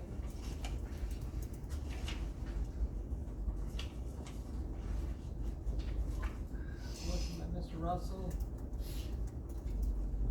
Second by, let's do it. Increase in Trails End Camp caretaker hours. Char's not here, is she? So, Ms. Ashley.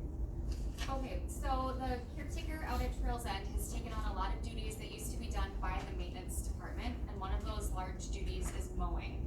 The caretaker is also able to handle some of the maintenance issues out at camp, so it's been less of a time investment for the maintenance staff.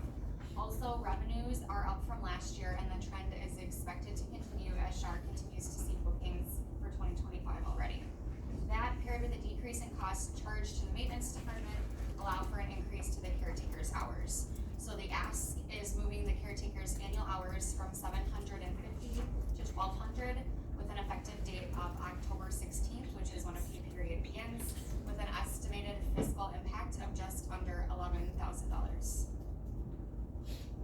Any questions? If not, we can vote on it. Hampton, Yes.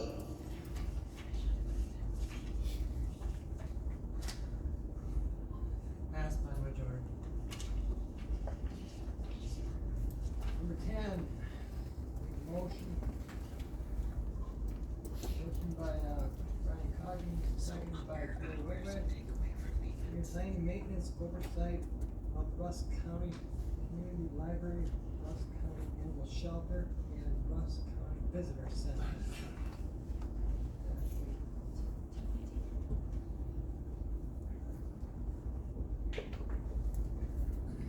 So, I've been frustrated on the joint management because we play this big circle game with the library committee, the tourism committee, the animal shelter committee, and then it comes to us, and then at joint management, and then it never fails, things end up circling back, and the efficiency of these committees making maintenance decisions is not as good as it could be, in my opinion.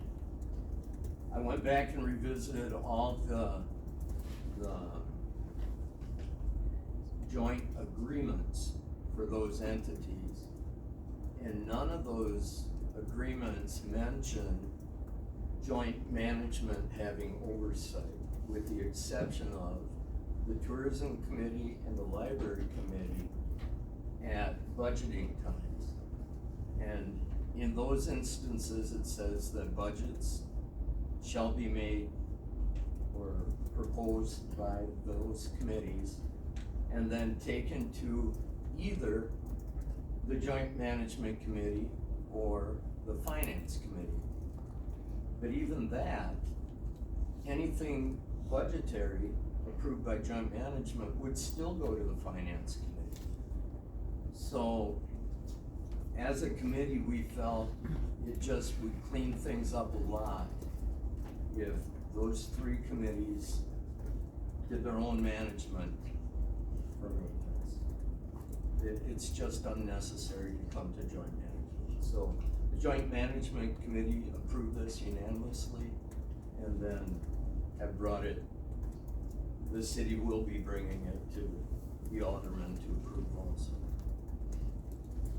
So just to, thank you, yep, just to clarify what you guys are considering, it would be a change in ordinance, Rusk County ordinance in the joint management committee, so striking number 3 that says that the joint management committee oversees maintenance of the library, animal shelter, and visitor center. Section 2-297, adding in that the library board shall oversee maintenance of the library. Section 8-5, animal shelter board, again, adding in that the animal shelter board shall oversee maintenance of the animal shelter. And then section 2-271, adding in that the joint tourism committee will be responsible for oversight of the visitor center operation and maintenance. So it would be those 4 ordinance changes.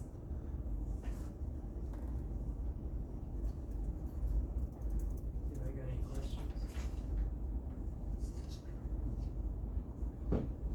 If not, we'll wait, sorry, Mr. Monahan. Brian, I presume that when the joint management committee has been overseeing maintenance, I can understand the frustrations, that generally we are using the county's maintenance department to do the maintenance. In general, yes. So does this change mean that these individual committees will have to secure maintenance services for their buildings, or are we just changing how that they would be directing the county's maintenance? That's our intent, that's what I understand. Takes a committee, it's very 2 committees in charge. You're not going 2 committees for approval on stuff when they. So we'd still be using the county's maintenance department? Yeah. So in theory, at least, it wouldn't add to those departments, those facilities budget. No. Be buying more maintenance, okay, that makes it clear, thank you. Ms. Losman? The city owns the trains, so the city was taking care of the cost of anything to do with the trains. And the county owns the building and the property. So that's how we paid for those things. Mr. Kudo? Thank you, Mr. Chair.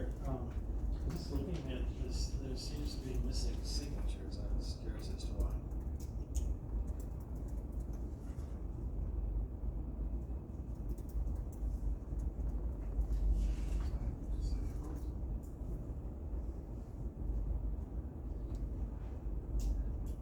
Well, it came from joint management. Pardon? We approved it at joint management. It was approved at joint management. The resolution was not written at that time. So and if you. Going to go before Mr. Christensen Senior and.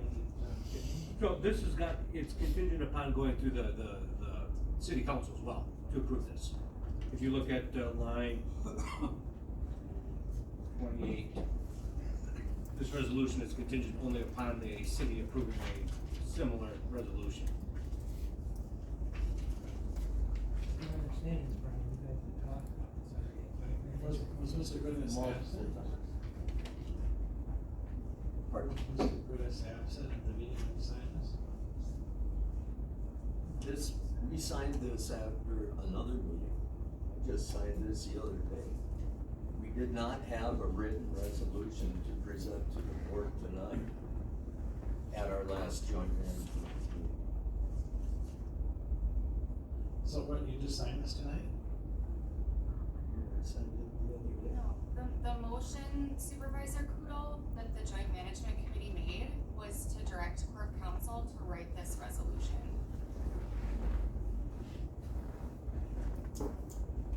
So is Dan Goodis on the committee or not on the committee? He is on the committee. Where's his signature?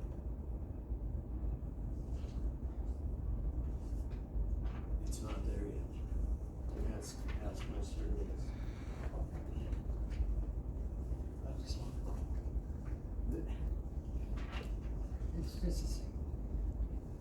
questions? If not, we can vote on it. Yes.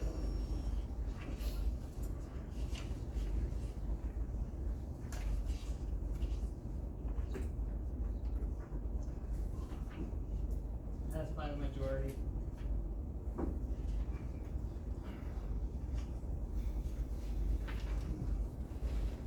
Number 11, a motion, second.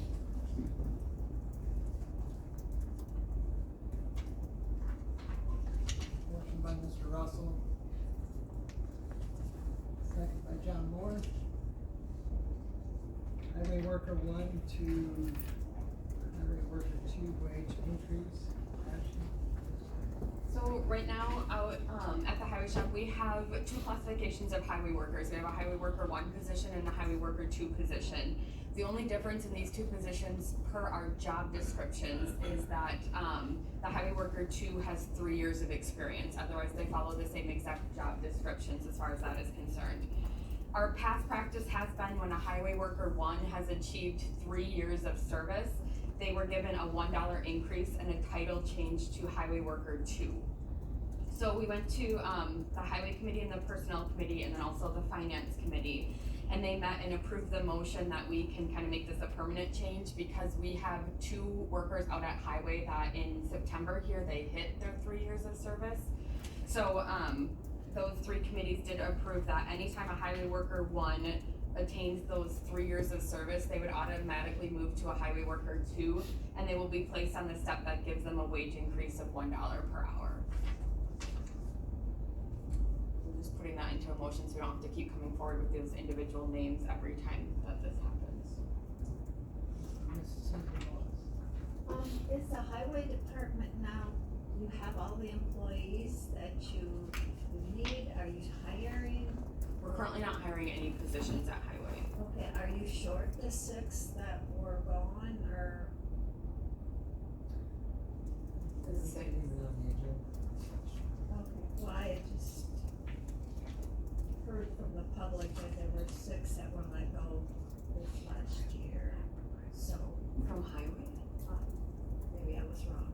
I could have been wrong and misunderstood that, so.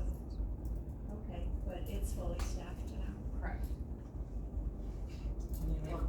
Any other questions? If not, vote on it. Yes.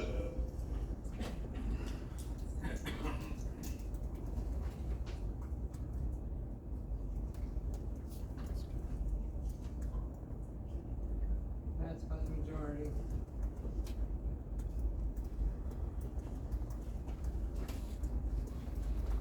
Number 12, motion and second.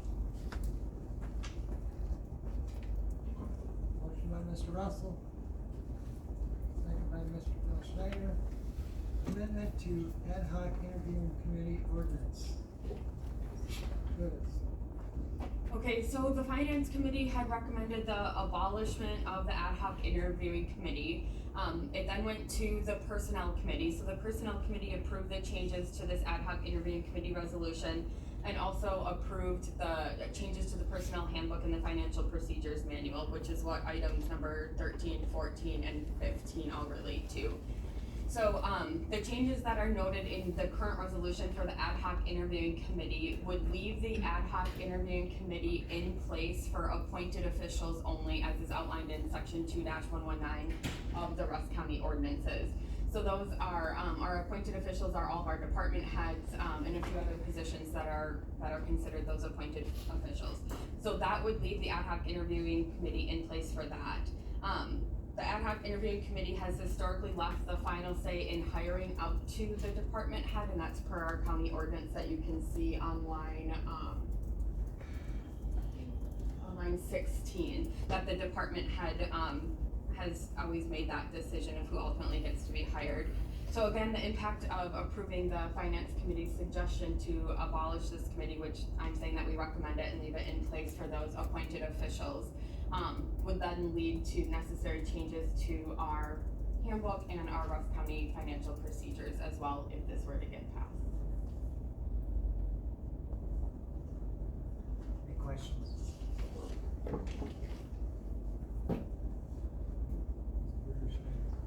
So this is just vote on number 12, not anything after. No, I'm just separate them. You might have other opinions on other items.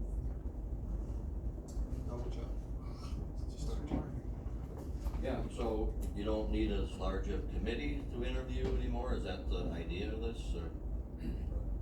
Yep, you wouldn't have, so if you see what is struck out here, you wouldn't have those 5 members, which is 1 from personnel, 1 from the oversight committee, the department head, administrative coordinator, HR in those interviews. So you'd only have the ad hoc interviewing committee for those. Isn't it better though to have more members for interview? It depends on your opinion, I think.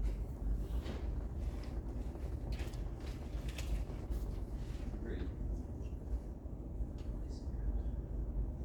Mr. Willingham. Thank you, Mr. Chairman.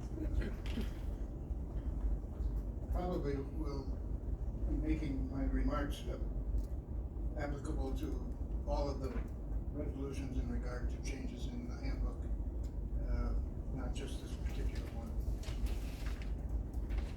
I think we've heard from the public this evening, and many of you may have been hearing from the public before you got here this evening. I certainly have. And what I'm hearing is that my constituents and members of the public in general that I've had spoken to me, that they have lost confidence in the hiring and firing procedures that Rusk County is currently using. I think that the board is losing confidence in one another, and we're becoming more divided over these issues as we try to maintain our budget going forward, and talked a lot at the Personnel Committee about recruitment and retention, about morale of the county's employees. So I believe we're losing confidence in each other, we're losing confidence in the process, we're losing the confidence of our employees, and we're losing the confidence of our constituents and the public in general. I really think we need to address that issue before we make any more changes in the process. Before we transfer more authority to anyone, any individual, employees or even committee chairs, to figure out what we can do to restore confidence in our process. I don't think we're going to do that by reducing the number of people involved in the hiring process. What I'm hearing from my constituents, what I'm hearing from even other board members, that they're trying to figure out what we're doing, and why we're doing it the way we're doing it. And too often I hear the response to my questions in the Personnel Committee, well, our attorneys told us we didn't have to do that, or we don't have to do it that way. That a decision that involves a half a dozen county employees could be made by the Personnel Committee and would not have to come before this body for all of us to own that decision. Sometimes what we can do or what we don't have to do is different from what we ought to do or what we should do. And in this case, I think that kind of a decision should be made by the board and not by the committee. I'm not criticizing the committee. They did in my absence because of a commitment that I could not get out of. They made the decision based on the information that they were given. I'm not sure that all of the board members know what information they were given, and so it seems to me that it would be prudent for the board to consider these decisions. And changing these ordinances and these policies at this time, to me, is ill-advised and unwise. We have a problem budget problem. It doesn't make sense to me to save $350 or maybe a little bit more $1,000 in wages by laying off 6 people or terminating them, and then turn around and use half of or more of that fund to give wage increases to the rest of the employees. Imagine how our employees feel that they would be getting a raise knowing that their colleagues have been terminated. So in my judgment, we need to take a look at that. That issue needs to come before the board. The board has the power to require that to come before the board. And I think we've got between now and the budget approval process in November to do that. I'll just make the announcement that I intend to vote no on these resolutions, and I intend to vote no on approval of the budget in November if we don't do something different about how this matter has come before us. So with that, I'll leave it up to everyone else. Thank you, Mr. Chairman. So the reason, this resolution came forth is we're looking at ways to try to balance the budget a little bit more, and we can finance maybe if we have less committee meetings, we can save some money. I have, however, like you, Mr. Willingham, had constituents reach out and said that, you know, it's kind of your duty as a, public supervisor to get involved in this process. I haven't had time to engage, and because it kind of came the last couple of days after the agenda came out, to engage more of my constituents. So I would move to table this, to just, I don't wanna say no or yes today, I wanna see if that's the consensus of all my constituents, they want me involved in the committees, the interviewing committees. I mean, I'd rather save the money. If it was my business, I would, fully trust our HR, with these decisions, but I do, feel that I need to take my constituents', thoughts into consideration, have a little more time to engage with them, so I'd make the motion to table this. Okay, so just for clarification, I believe Until you next month's agenda. postpone. Postpone, not table, Okay. sorry, postpone Yes. until next month. I will second it. First and second to postpone this to the next one.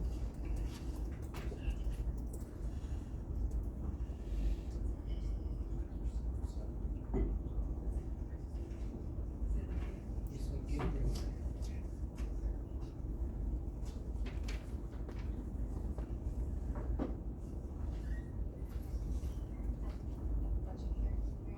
Yeah. I don't wanna push it to the summer. I think by next month I can have that done. If we want, we might as well use the actual November.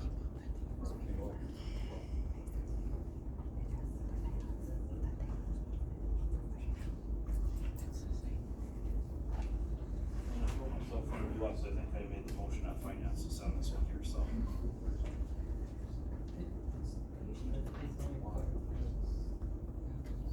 So, it sounds, it's like an amendment, so I have to take, I'm gonna take a motion also.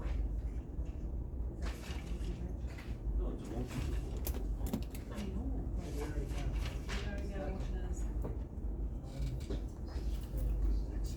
So then, So, an amendment. you can hit amend and then. Amend. And I'll accept it. You did it, Oh, did it? Okay. No, It's at the end. I Second. did.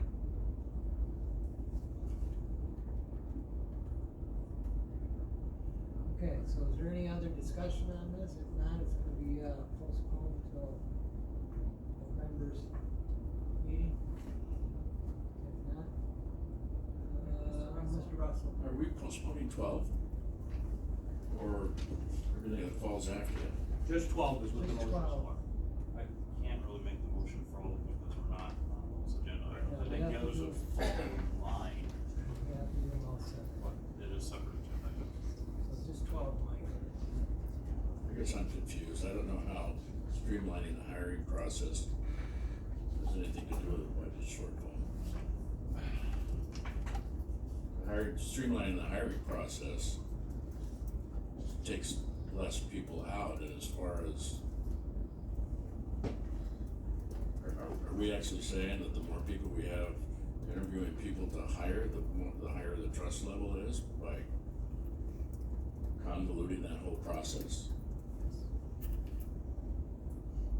That question you want me to answer? Sure, if you wanna. May I answer? Sure.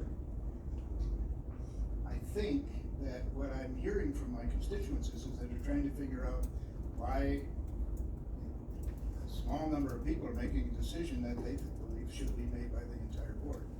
And I'm not saying that we necessarily don't want to streamline the process. I believe the current ad hoc hiring committee is the result of a previous streamlining of a process that used to involve the personnel committee and the oversight committee, and people would come in and be interviewed by a dozen people, department heads and everything else. And so the ad hoc committee was a reduction in that perspective. I don't quite understand. I suppose what we're doing is leaving the hiring process for all employees other than department heads and appointed officials up to the staff. Yeah, but wouldn't the HR manager, the administrative coordinator, and the particular department head hire their own people rather than have 6 people in a room? 3 of them don't know what the heck they're even asking a question about. I've been in several of them. I'm not an expert in what I'm asking these people. But because I'm on the personnel committee, I get to go in there and listen to people ask pertinent questions. I mean, unless I'm on an interview that hiring a plant manager for a factory around here, I probably would not qualify to be on the committee. I mean, I can ask them questions about their dog and their cat, but I don't know anything about their job. Make sure nobody's eating the dog or the cat. I'm just. Well, that's just happening in a while. I'm just concerned The that motion on the floor is either push this to next month or not. So let's just vote on this and see where it can go.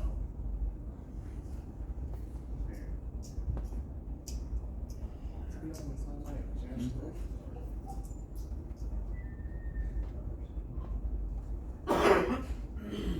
Hampton?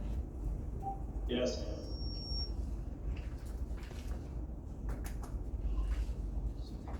That's by the majority to push to next month.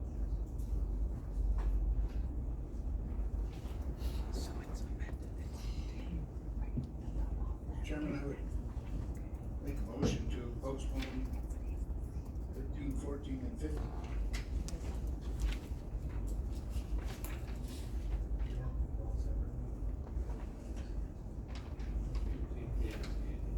Here you wouldn't have to, if somebody wants to make a motion by the case to not do that, to, Mr. Williams, make a motion to postpone items 13, 14, and 15 Yes.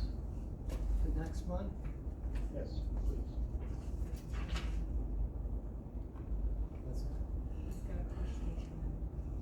Maybe hit the amend button, so that you can type in the words, sorry.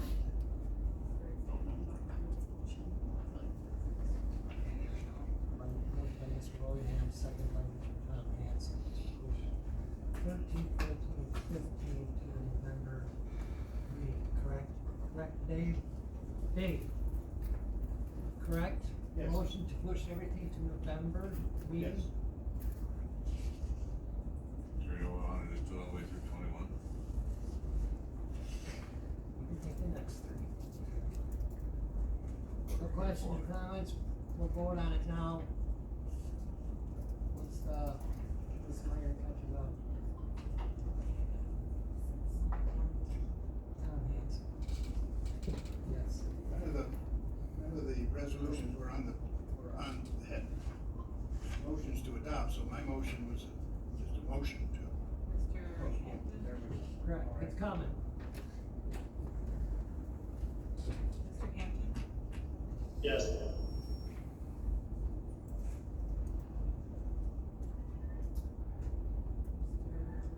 Meyer?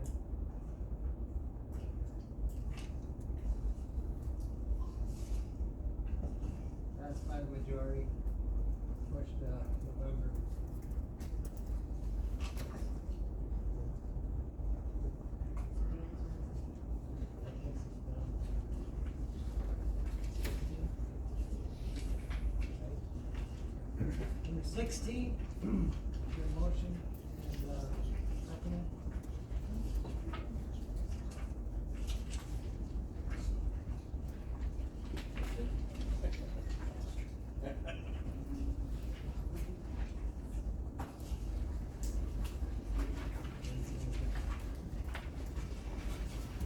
Your motion on number 16, your motion.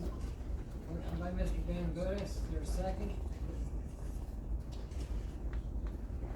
Seconded by Mr. Willingham. Addition of leave of absence policy to Rusk County handbook. Okay, so, a little background of where this came from is right now, we don't have a really great policy on leave of absences that we have outside of somebody being on FMLA. So if somebody is on FMLA, it's very clear on what we do, we follow the federal guidelines, it's very easy to do. Where we get a little convoluted and we don't necessarily make consistent decisions is when it revolves around a leave of absence that is not on FMLA. So in one of our personnel committee meetings, we had talked about that, and the recommendation was to bring forward a leave of absence policy. So I collected many policies from many different counties around the state and kind of put together what I thought might fit for us. So I'm kind of gonna go through this a little more in depth than I normally would, just because it is mostly a brand new policy. So you can see in your edits, in the top section, instead of editing a bunch of different sentences in there, I just deleted all that, but put some of that language into the new proposed policy. So the new proposed policy would be having a couple different types of leave, which is common to multiple other counties. So in number 1, you can see that there would be a county medical leave. This is all, just a reminder of everything that I'm talking about in this policy is non-FMLA related.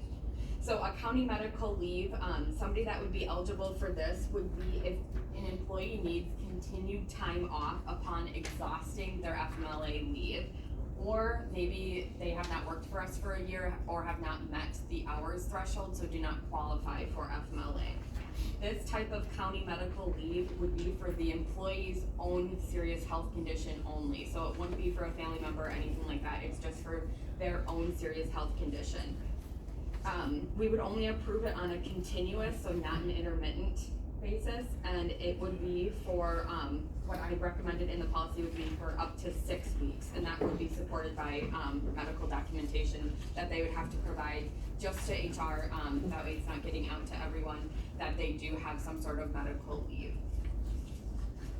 They would be required to substitute all available leave balances, and they would be able to use their extended leave bank. So that's what we do now. We do make employees use their leave balances, and when they're on FMLA, they are allowed to use their extended leave banks. I think it would be pertinent in this to also allow them to use their extended leave bank if they were on an approved county medical leave. Employees would then go to unpaid status once all of their leave balances would be exhausted. So if they exhausted their PTO, comp time, vacation time, sick time, extended leave bank, whatever it is, they would transition over to unpaid leave status. The second one is personal leave. So the purpose of this personal leave would be to provide employees time off for personal reasons if they're not eligible for other leave options. So in this situation, they may request a continuous leave under this policy for up to 6 weeks.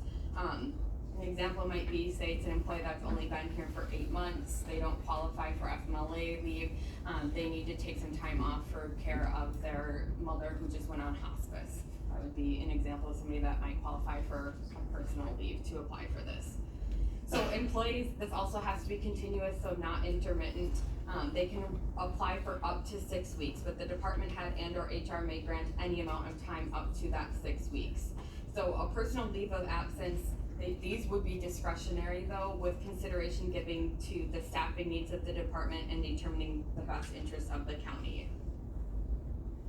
Number 3 would be a general unpaid leave of absence. We currently do this now. So if an employee has exhausted all available paid leave, including their extended leave bank, unpaid leave days may be granted at the sole discretion of the department head for up to 5 days in a calendar year. So that is a current policy that we have right now. It's those 5 unpaid leave days by the department head. Number 4 would be an educational leave of absence. There's no change from that from our current policy, so that's taken straight from that language that I had crossed off up above, that's the same, as well as the jury duty. So jury duty, that paragraph is exactly the same of what's currently in our handbook for leaves. Number 6 would be new, unauthorized leave.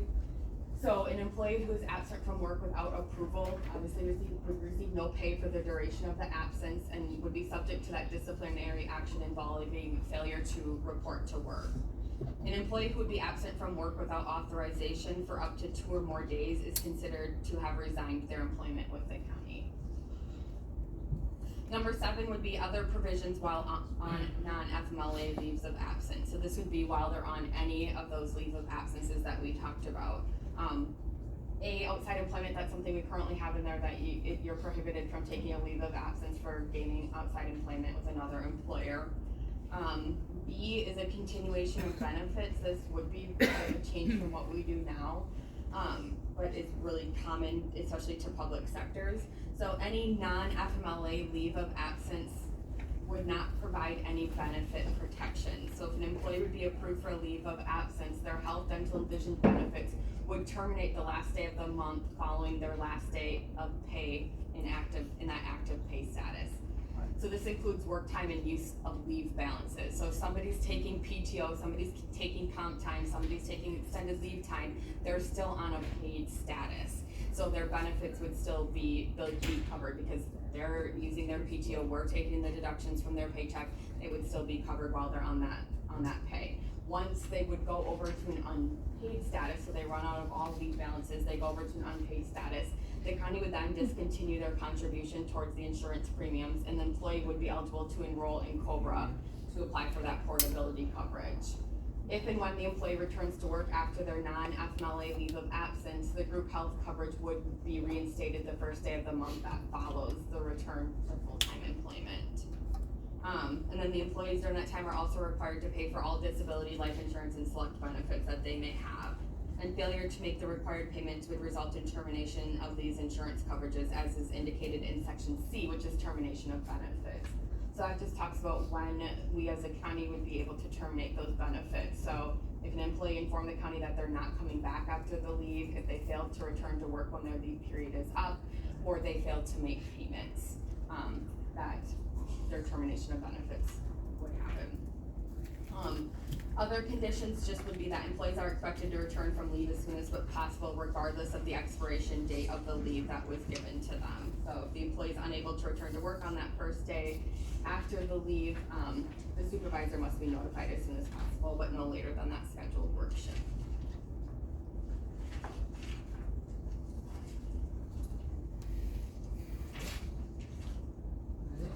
Any questions?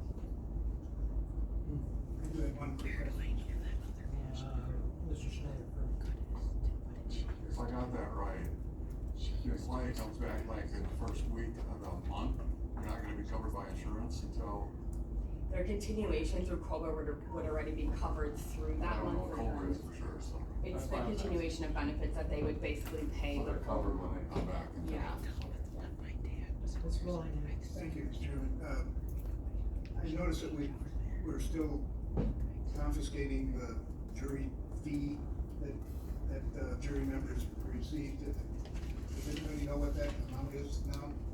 It's like, I think it's $20 for a half day, 40 for a full day. How much? It's 20 for a half day, 40 for a full day, I believe. I mean, is that worth all the rigmarole that payroll has to go through? It's really nothing through payroll, it's just a matter of receiving that. They turn the check over? Is that what they do? Yeah. Seems kind of punitive to people that have to be on jury duty and then some sort of a bonus for putting up with it. They do get to keep their mileage, they get paid to mileage to come in for the day, they get to keep that part. Doesn't help me. Any other questions? If not, we can vote on it. Mr. Hampton, Yes.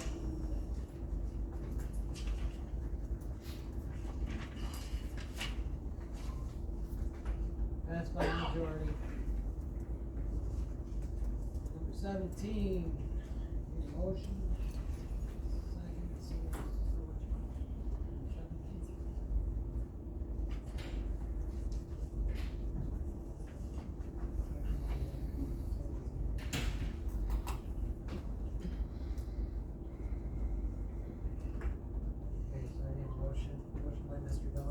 second by Mr. Russell. Appointment of the Rusk County Facilities Manager, Ashley Curtis.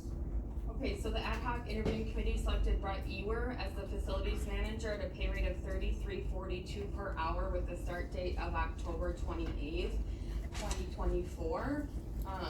Brett is from here in Ladysmith. He currently, since 2016, has been working as a fabrication welder and weld mentor at Wisconsin Metal Fab.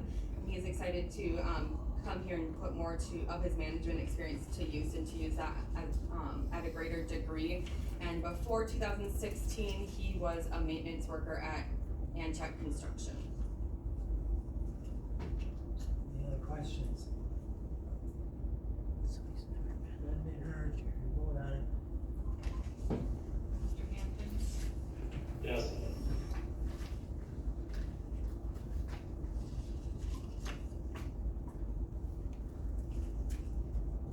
Passed by majority. 18. Motion.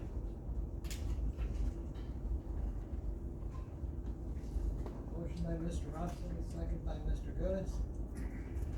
Initial resolution authorizing not to exceed 500,000 taxable general obligation promissory notes. Jamie. So, as most of you are aware, we have been struggling with our 2025 budget.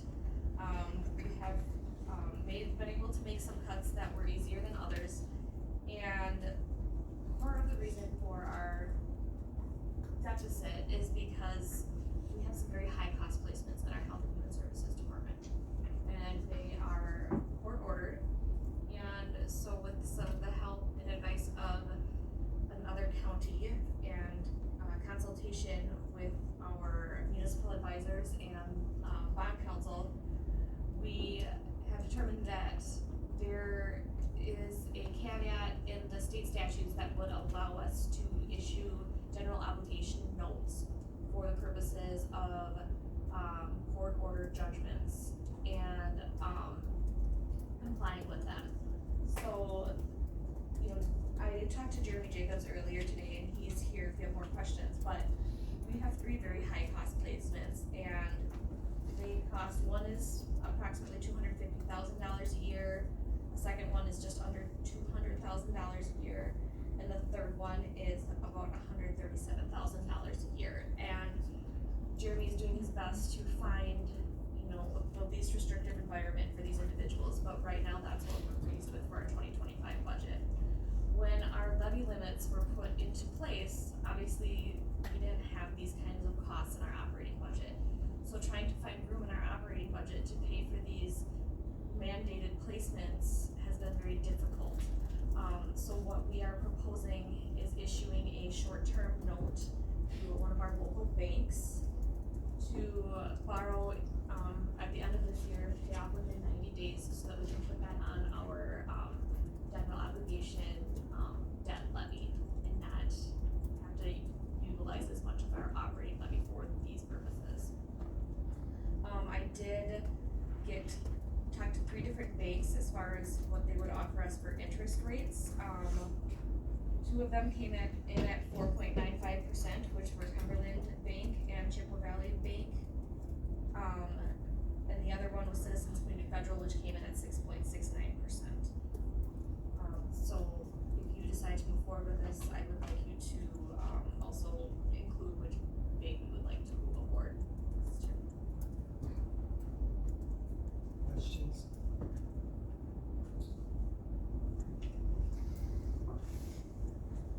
None being heard, we can vote on it. Sure, you. You want to amend this to say what bank? That's right. I can go back. Please do.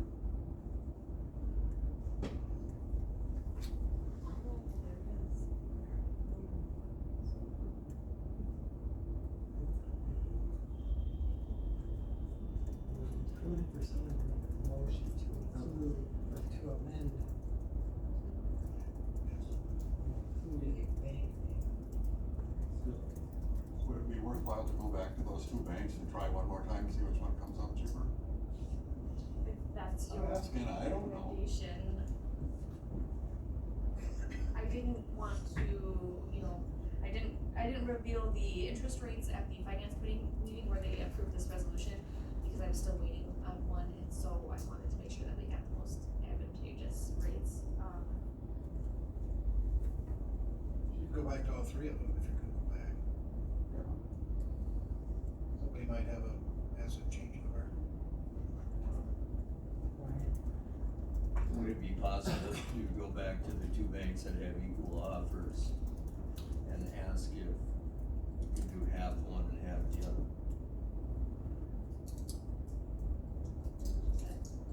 That's fine, it creates probably more work than what we mentioned did it, but, I mean, quite honestly, the banks aren't really making a whole lot off of this because it's such a short term. The interest I calculated would be just over $6,000 at 90 day. I mean, so it's not nothing, but. so, I use two options here, one, if somebody wants to pick a bank, or two, you could do it that authorize the county board chair to enter into a note with the financial institution of his choosing at a rate not to exceed 4.89. 95%. The banks did say that they need like minutes that are Correct. approving us to, with their name in it. No, the board is authorizing us to issue a loan through that. What were the two banks again? Cumberland Federal and Chippewa Valley Bank were the two lowest.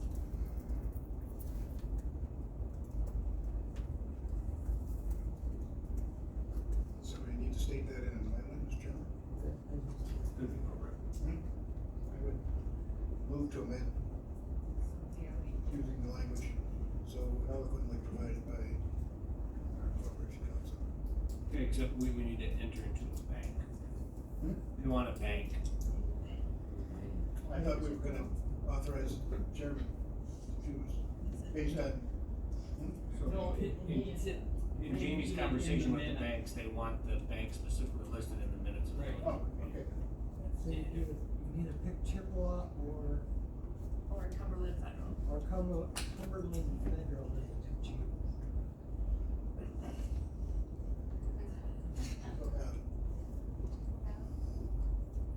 So then Mr. Willingham has amended his now add this, now therefore be it resolved that the county board chair is authorized to enter into a note for that amount with Chippewa Valley Bank for a rate not to exceed.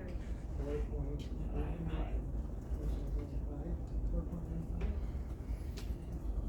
Correct, Mr. Willingham? Yep. Well, I moved to amend it before you did, so we got it. And I would go with Cumberland, so. I'm happy to defer to your, getting there a few seconds before me, and I'll second it. Good. so that's Cumberland. But Yeah, can you so- go with Chippewa? You already have that. No, he's in Cumberland. I would go with Cumberland. That's local here too.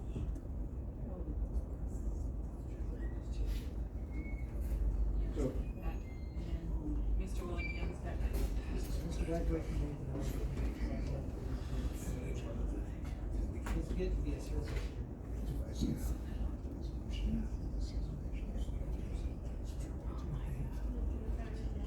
I have it there too. Okay, is there any more questioning on this? Yeah. If not, we can vote on it. Hampton, Yes.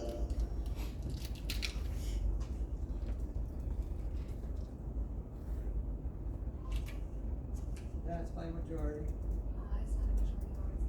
It's not a majority vote. So this would give us, We needed three. We needed we have one absent, well, because that's just vacant. So we would, I think it's, gives us that. Very good. Okay, moving on.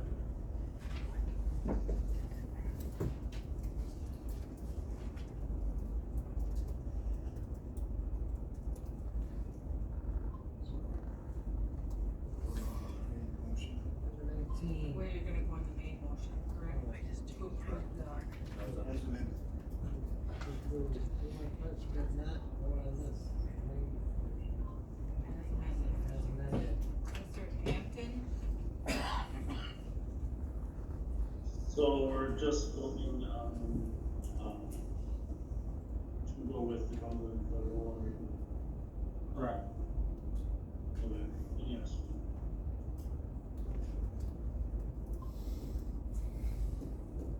Same results, passed.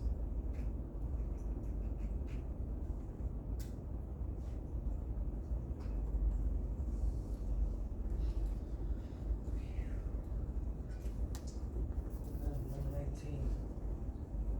Motion.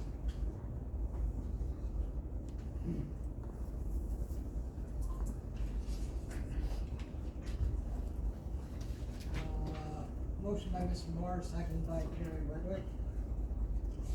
Authorized request for applications for design services for a highway highway storage facility.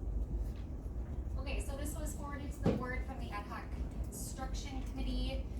This resolution would strictly just, allow an RFQ to be published. And we would be looking for design services for a possible facility out at the highway department. The, responses that would be received would be analyzed by the ad hoc construction committee through an interview process. And if they felt the need to move forward with that, a recommendation would be brought back to the Board of Supervisors for further consideration at that time. So right now, I'm not considering any fiscal impact or moving forward with a building at all. This would just be, advertising for architectural design services. Any questions, Mr. Russell? Does this tie in with the presentation, or is this different? Yes, so this, jump in, you're the chair of ad hoc if you want, if I forget something, but, what Kurt from Samuels had presented was that, so Baird gave kind of like that $40 million number, so the ad hoc construction committee has gotten the jail project down from 38 to 33, so then they saw an opportunity to maybe be able to address our 1B issue, which is. It is what you said. Yep, exactly what he said, yep. Any other, Mr. Richards? Sure, just a question, so when this comes back to the board, that's gonna be a separate, item than the jail, we're not tying it together. Okay, we're not gonna bring this back and say, okay, let's do the jail and highway as one item.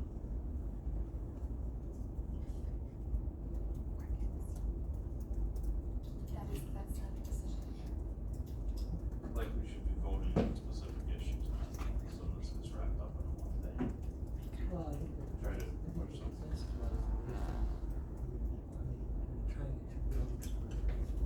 You can have them on the same agenda, but I don't want to put them on the same, as the same item. You can have them on the same meeting, but different agenda items.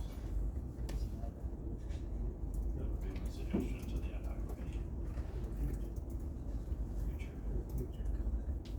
Yeah. And, this does not tie us into this, it's what's up. Nothing ties us into anything here. This is just sending it out, seeing what we get. If we don't like it, we don't have to go with it. Nothing ties nothing to nothing here. We don't know unless we start sending stuff out. Suggestions, that one, try to lump something together that doesn't fit. Mr. Moore. Yeah, just to clarify, the building committee kind of agreed to present both building projects at once, county shop as well as the jail, and tie them together. Just an idea from the committee, I mean, just. We're just spitballing stuff out. Figure out how to.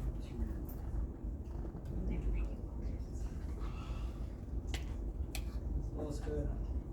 Wondering why there's no financial, cost to this. All you're doing is authorizing an RFQ to be issued, there is no cost to doing that. Mr. Schneider. This is the wording here kind of confuses me, so this is just the Waukesha one with all the lines for the trucks, that's all we're talking about, is a building for the trucks. Similar to that one, yes, to house all the highway equipment of the snowplow trucks and a couple excavators. That's what I was hoping it was, that's why I wanna hear that, so. All it is to try and get our new snowplow trucks and our new equipment under cover instead of sitting outside. I have had 2 business days to work on please don't chastise me because I've really rushed through this, but this is the RFQ draft. What we're asking for is approximately 24,000 square feet. If you'll recall, that is exactly what was just presented. Heated parking for vehicles and equipment. If you want me to pull that diagram back up again, it's 18 of our big plow trucks, 4 pickups, 2 excavators, and then the vehicle wash bay. So if you guys don't want any or all of this included in there, let me know. That answered my question. Just very quickly, am I the only one that noticed that, the bonding folks told us that we could borrow $40 million, and by golly, that's exactly how much the 2 projects come in. Is that interesting or not? Well, we don't know that, not unless you gotta bid it out, they can come in and bring that. But the estimates that were shared with us tonight were Right, they're throwing hypothetical. over $40 million, just exactly what. It's like telling somebody, I've got $500 to spend, how much do you want for that car? Okay, let's go. Lois. I mean, what kind of heating, do you have anything in there that they wanna put into this plan? So typically that is a decision that comes back to the ad hoc committee, like how Phil threw out, maybe we do concrete 6 feet up and then steel goes up. That would be a decision that the county would make further into the process. Or in the, onto the machines? Again, floor heat or else radiated heat? You could include that in your specifications, but technically. I don't feel comfortable making that decision though. Maybe the construction committee would. I went out and visited them today and, I talked to Jeff and he said, I said to him, because that's what my husband used in the welding shop, because it just heats the machine, it doesn't heat the room.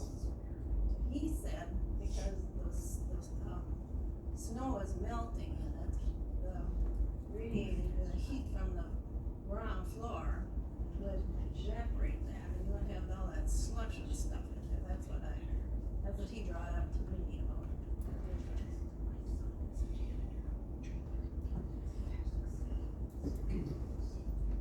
Anything else? Any other discussion? If not, we can, vote on it. Mr. Hampton, Yes.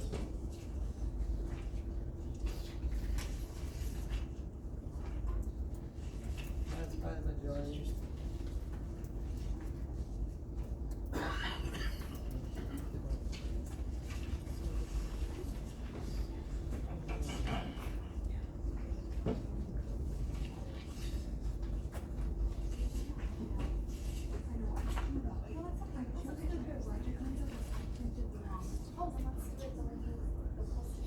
So the posted one has the extension first.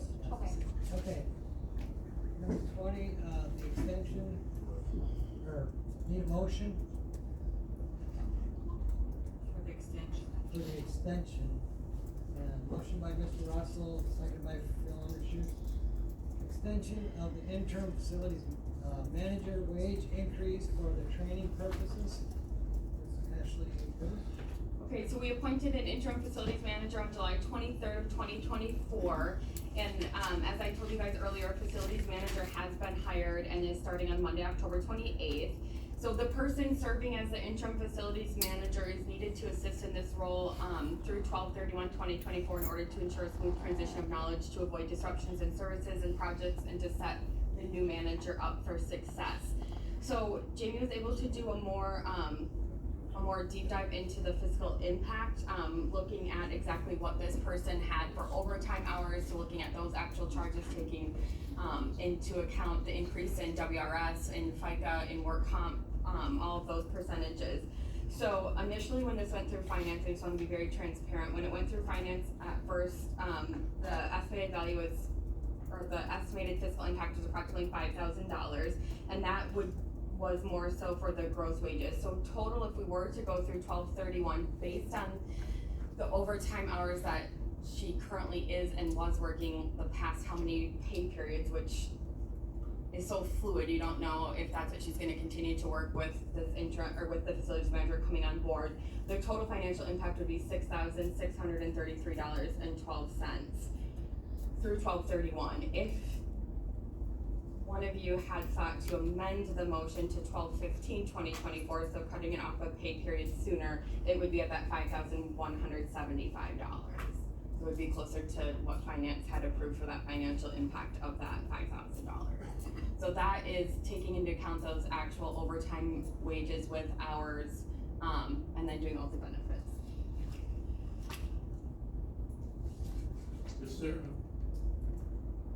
Isn't it a positive impact though? That position hasn't been filled. Right? But this. It is still now. Well, it is now. No, it wasn't for so long is what he's saying, and the difference that we paid for the interim, she was doing a full-time job that we probably would have a The cost. difference between what you're paying the interim and the actual salary of the former person is a positive number. But you still wanna know what the impact of doing this, whether it. But overall, you balance the affects total two, budget. you balance the two. We're just asking, somebody's asking how much is it gonna cost to do that? Not where the money comes from. Okay. Any questions? If not, vote on it. Mrs. Hampton? Yes.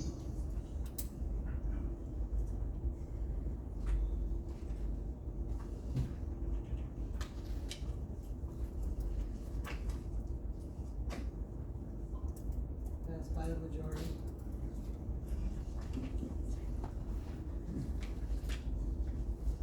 Number 21, need a motion? Motion by Mr. Russell, is there a second? Is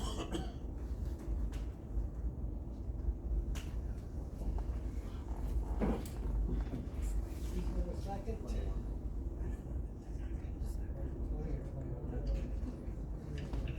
Second by Jim Meyer. Wage increase for 2025.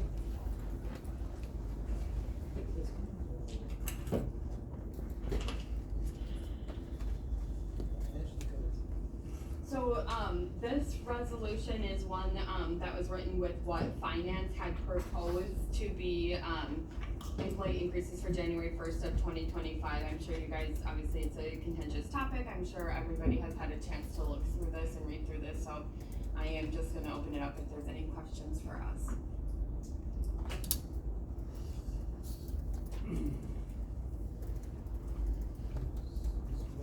I think once again,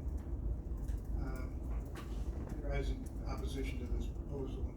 I just think it sends a horrible message to our employees, to those employees who are currently being terminated.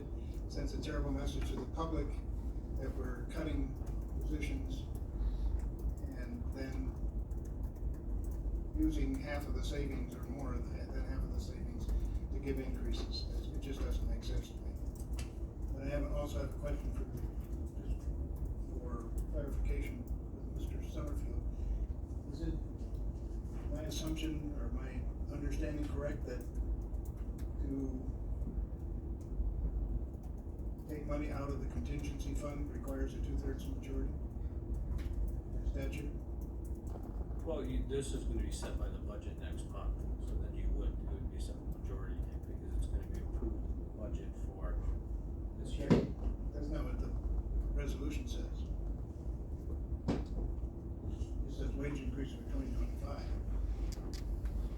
So, this is your 2025 budget, so it's not gonna be a 2/3 vote, it's gonna be a simple majority. My understanding, and maybe it was somewhere from, maybe in the resolution, it says it's taken from the contingency fund, right? Says it.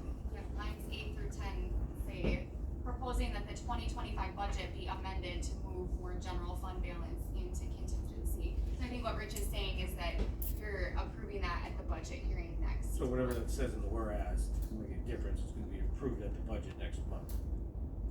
Or not approved. So if we don't approve it tonight, it's not going to be a part of the budget next month.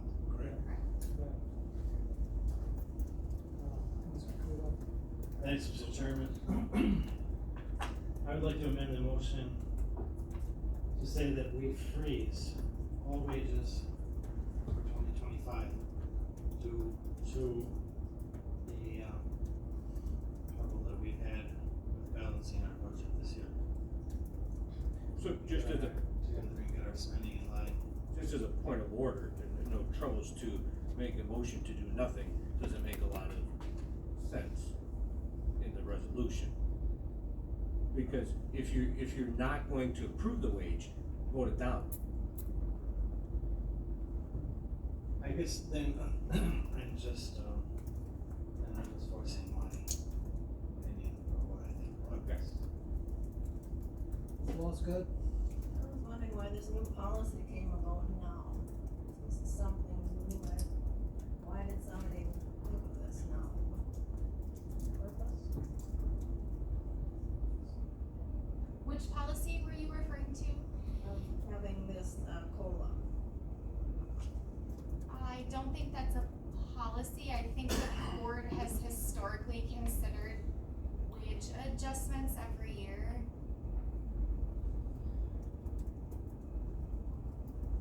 But it wasn't called this, it wasn't this, like this percentage or that has nothing, we would move them up steps, so we wouldn't have them. I can see that. It has always been the recommendation that historically you guys, I don't think have moved the structure too much. So what a COLA is, it's a cost of living adjustment that actually moves your whole structure. So instead of giving employees steps, it would move your whole structure so that way your starting wages go up to help in recruiting new employees. So that's why it was recommended to doing a cost of living adjustment, so you could actually move that scale too, so your starting wages would start. I just don't think Rusk County has done an actual structure move since we've implemented the wage structure, since Carlson Detman has been initiated here. So it's always been something that you've done, it's just you've done it in the step, or voted, either way on an increase, but you've done it in the form of a step increase in the past instead of a structure increase. Does that help? So they wouldn't have the step increase then? Yeah, finance committee had approved a 3% COLA for hourly employees and a 1.5% COLA for salaried employees, so that would be moving the structure, not stepping employees on top of that. So it essentially would be moving every position's, if you were to look at our wage grid, we have steps 1 through 21, it'd be taking that and applying that percentage to every single box on our wage grid. And the employees would stay at the same step that they're at. Does that help? Mr. Moore? Yeah, just my opinion, but, I don't know how we can, give out raises in 25 when we just, terminated 6 employees. I mean, what is that telling them employees? You're gone, but the next one gets a raise. I mean, it makes no sense. Mr. Kurt Carson. I understand that, I'm all for, obviously, employees and getting good employees and paying them proper wages, and I understand that you can't recruit properly if you don't have a proper wage to pay your employees. But I agree with Mr. Moore, I don't see how would we cover this added expense next year by having more employees in order to cover the expense? I think other methods need to be looked at. And I've always been for the employees, but I don't think that this is the proper method. Basically gotta agree with what was said. I've had employees come up to me. I didn't know there was, honestly, I did not know there were 6 people cut till tonight. That's how great this information is passed by the county board. And I thought it was in closed session, so how does everybody know it was 6? Totally confused by this. But they've told me if we can keep some of the staff, they'll forego the pay raise. That's from employees themselves. So I will vote no at this point. Not to say it can't be done later in the year. Mr. Goodis? Thank you, Mr. Chairman. I gotta say, if nothing else, if I operated like this at home, I'd be broken in a month. And giving up in wages, I'm looking at the wage grid here. Maybe people as low as grade 6 or 7, or step 6 or 7, perhaps they should get something. But to give everyone something, I think that's absolutely ludicrous. I'll be voting no on this issue.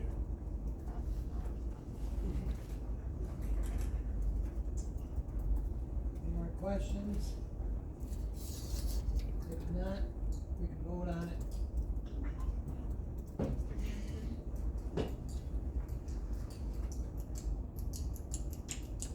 Mr. Hampton, No.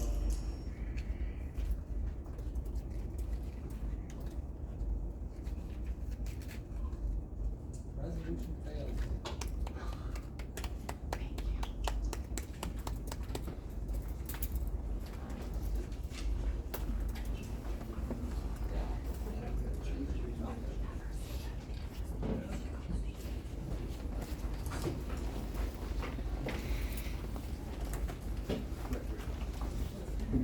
Closed session, agreeing with legal counsel in regards to settlement is made pursuant to 19.85, para 1, para G, but agreeing with legal counsel for the government body who is rendering oral or written advice concerning strategy to adopt by the body with respect to litigation in which it is or is likely to become involved. The motion for the closed session. Motion by Mr. Coggan, second by Mr. Meyer. Vote now.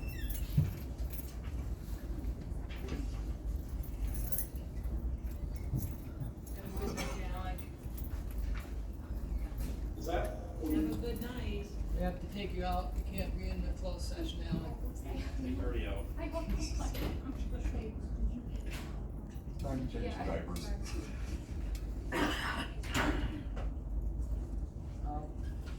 We are in, closed session.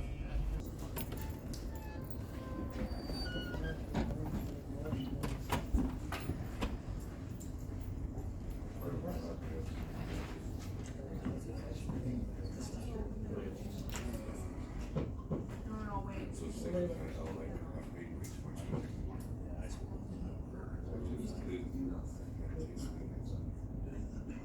No, now you're going to read the closed session. Yeah. Closed session.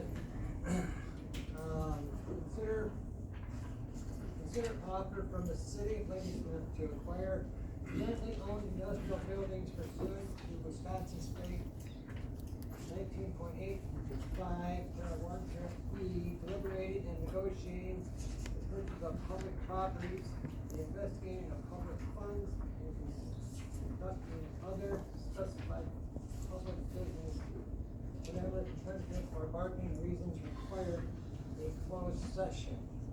I have a motion by Mr. Undershoot, second by Gary, for closed session. Vote.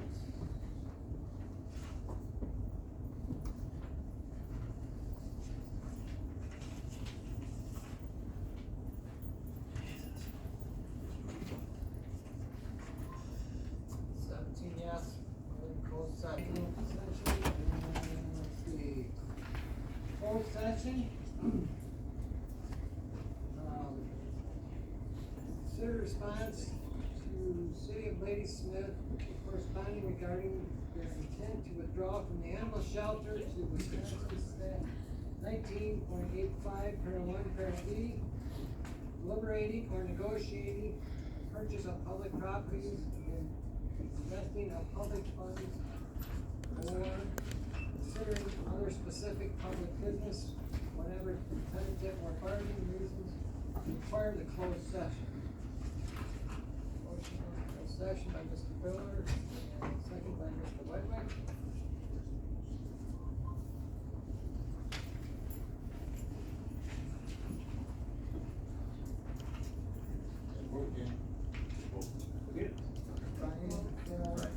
Lois.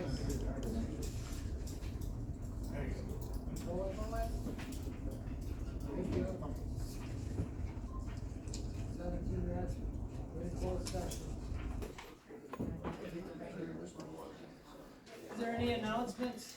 Can I make a suggestion in the form of an announcement? Sure.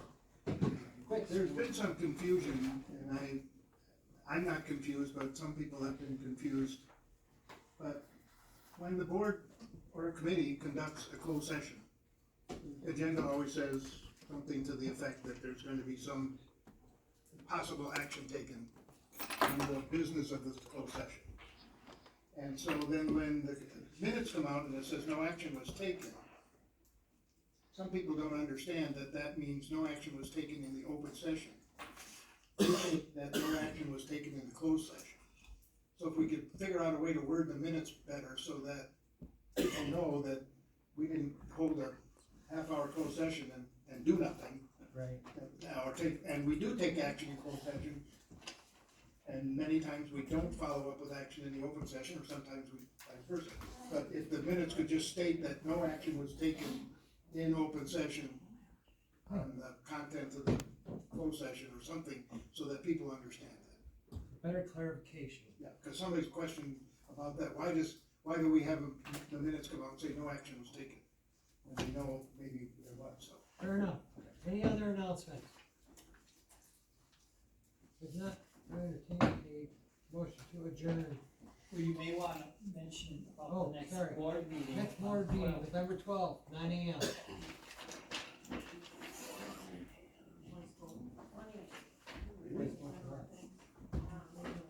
All in favor of adjourn? Aye. Wow. You guys that tired? Yes. No, the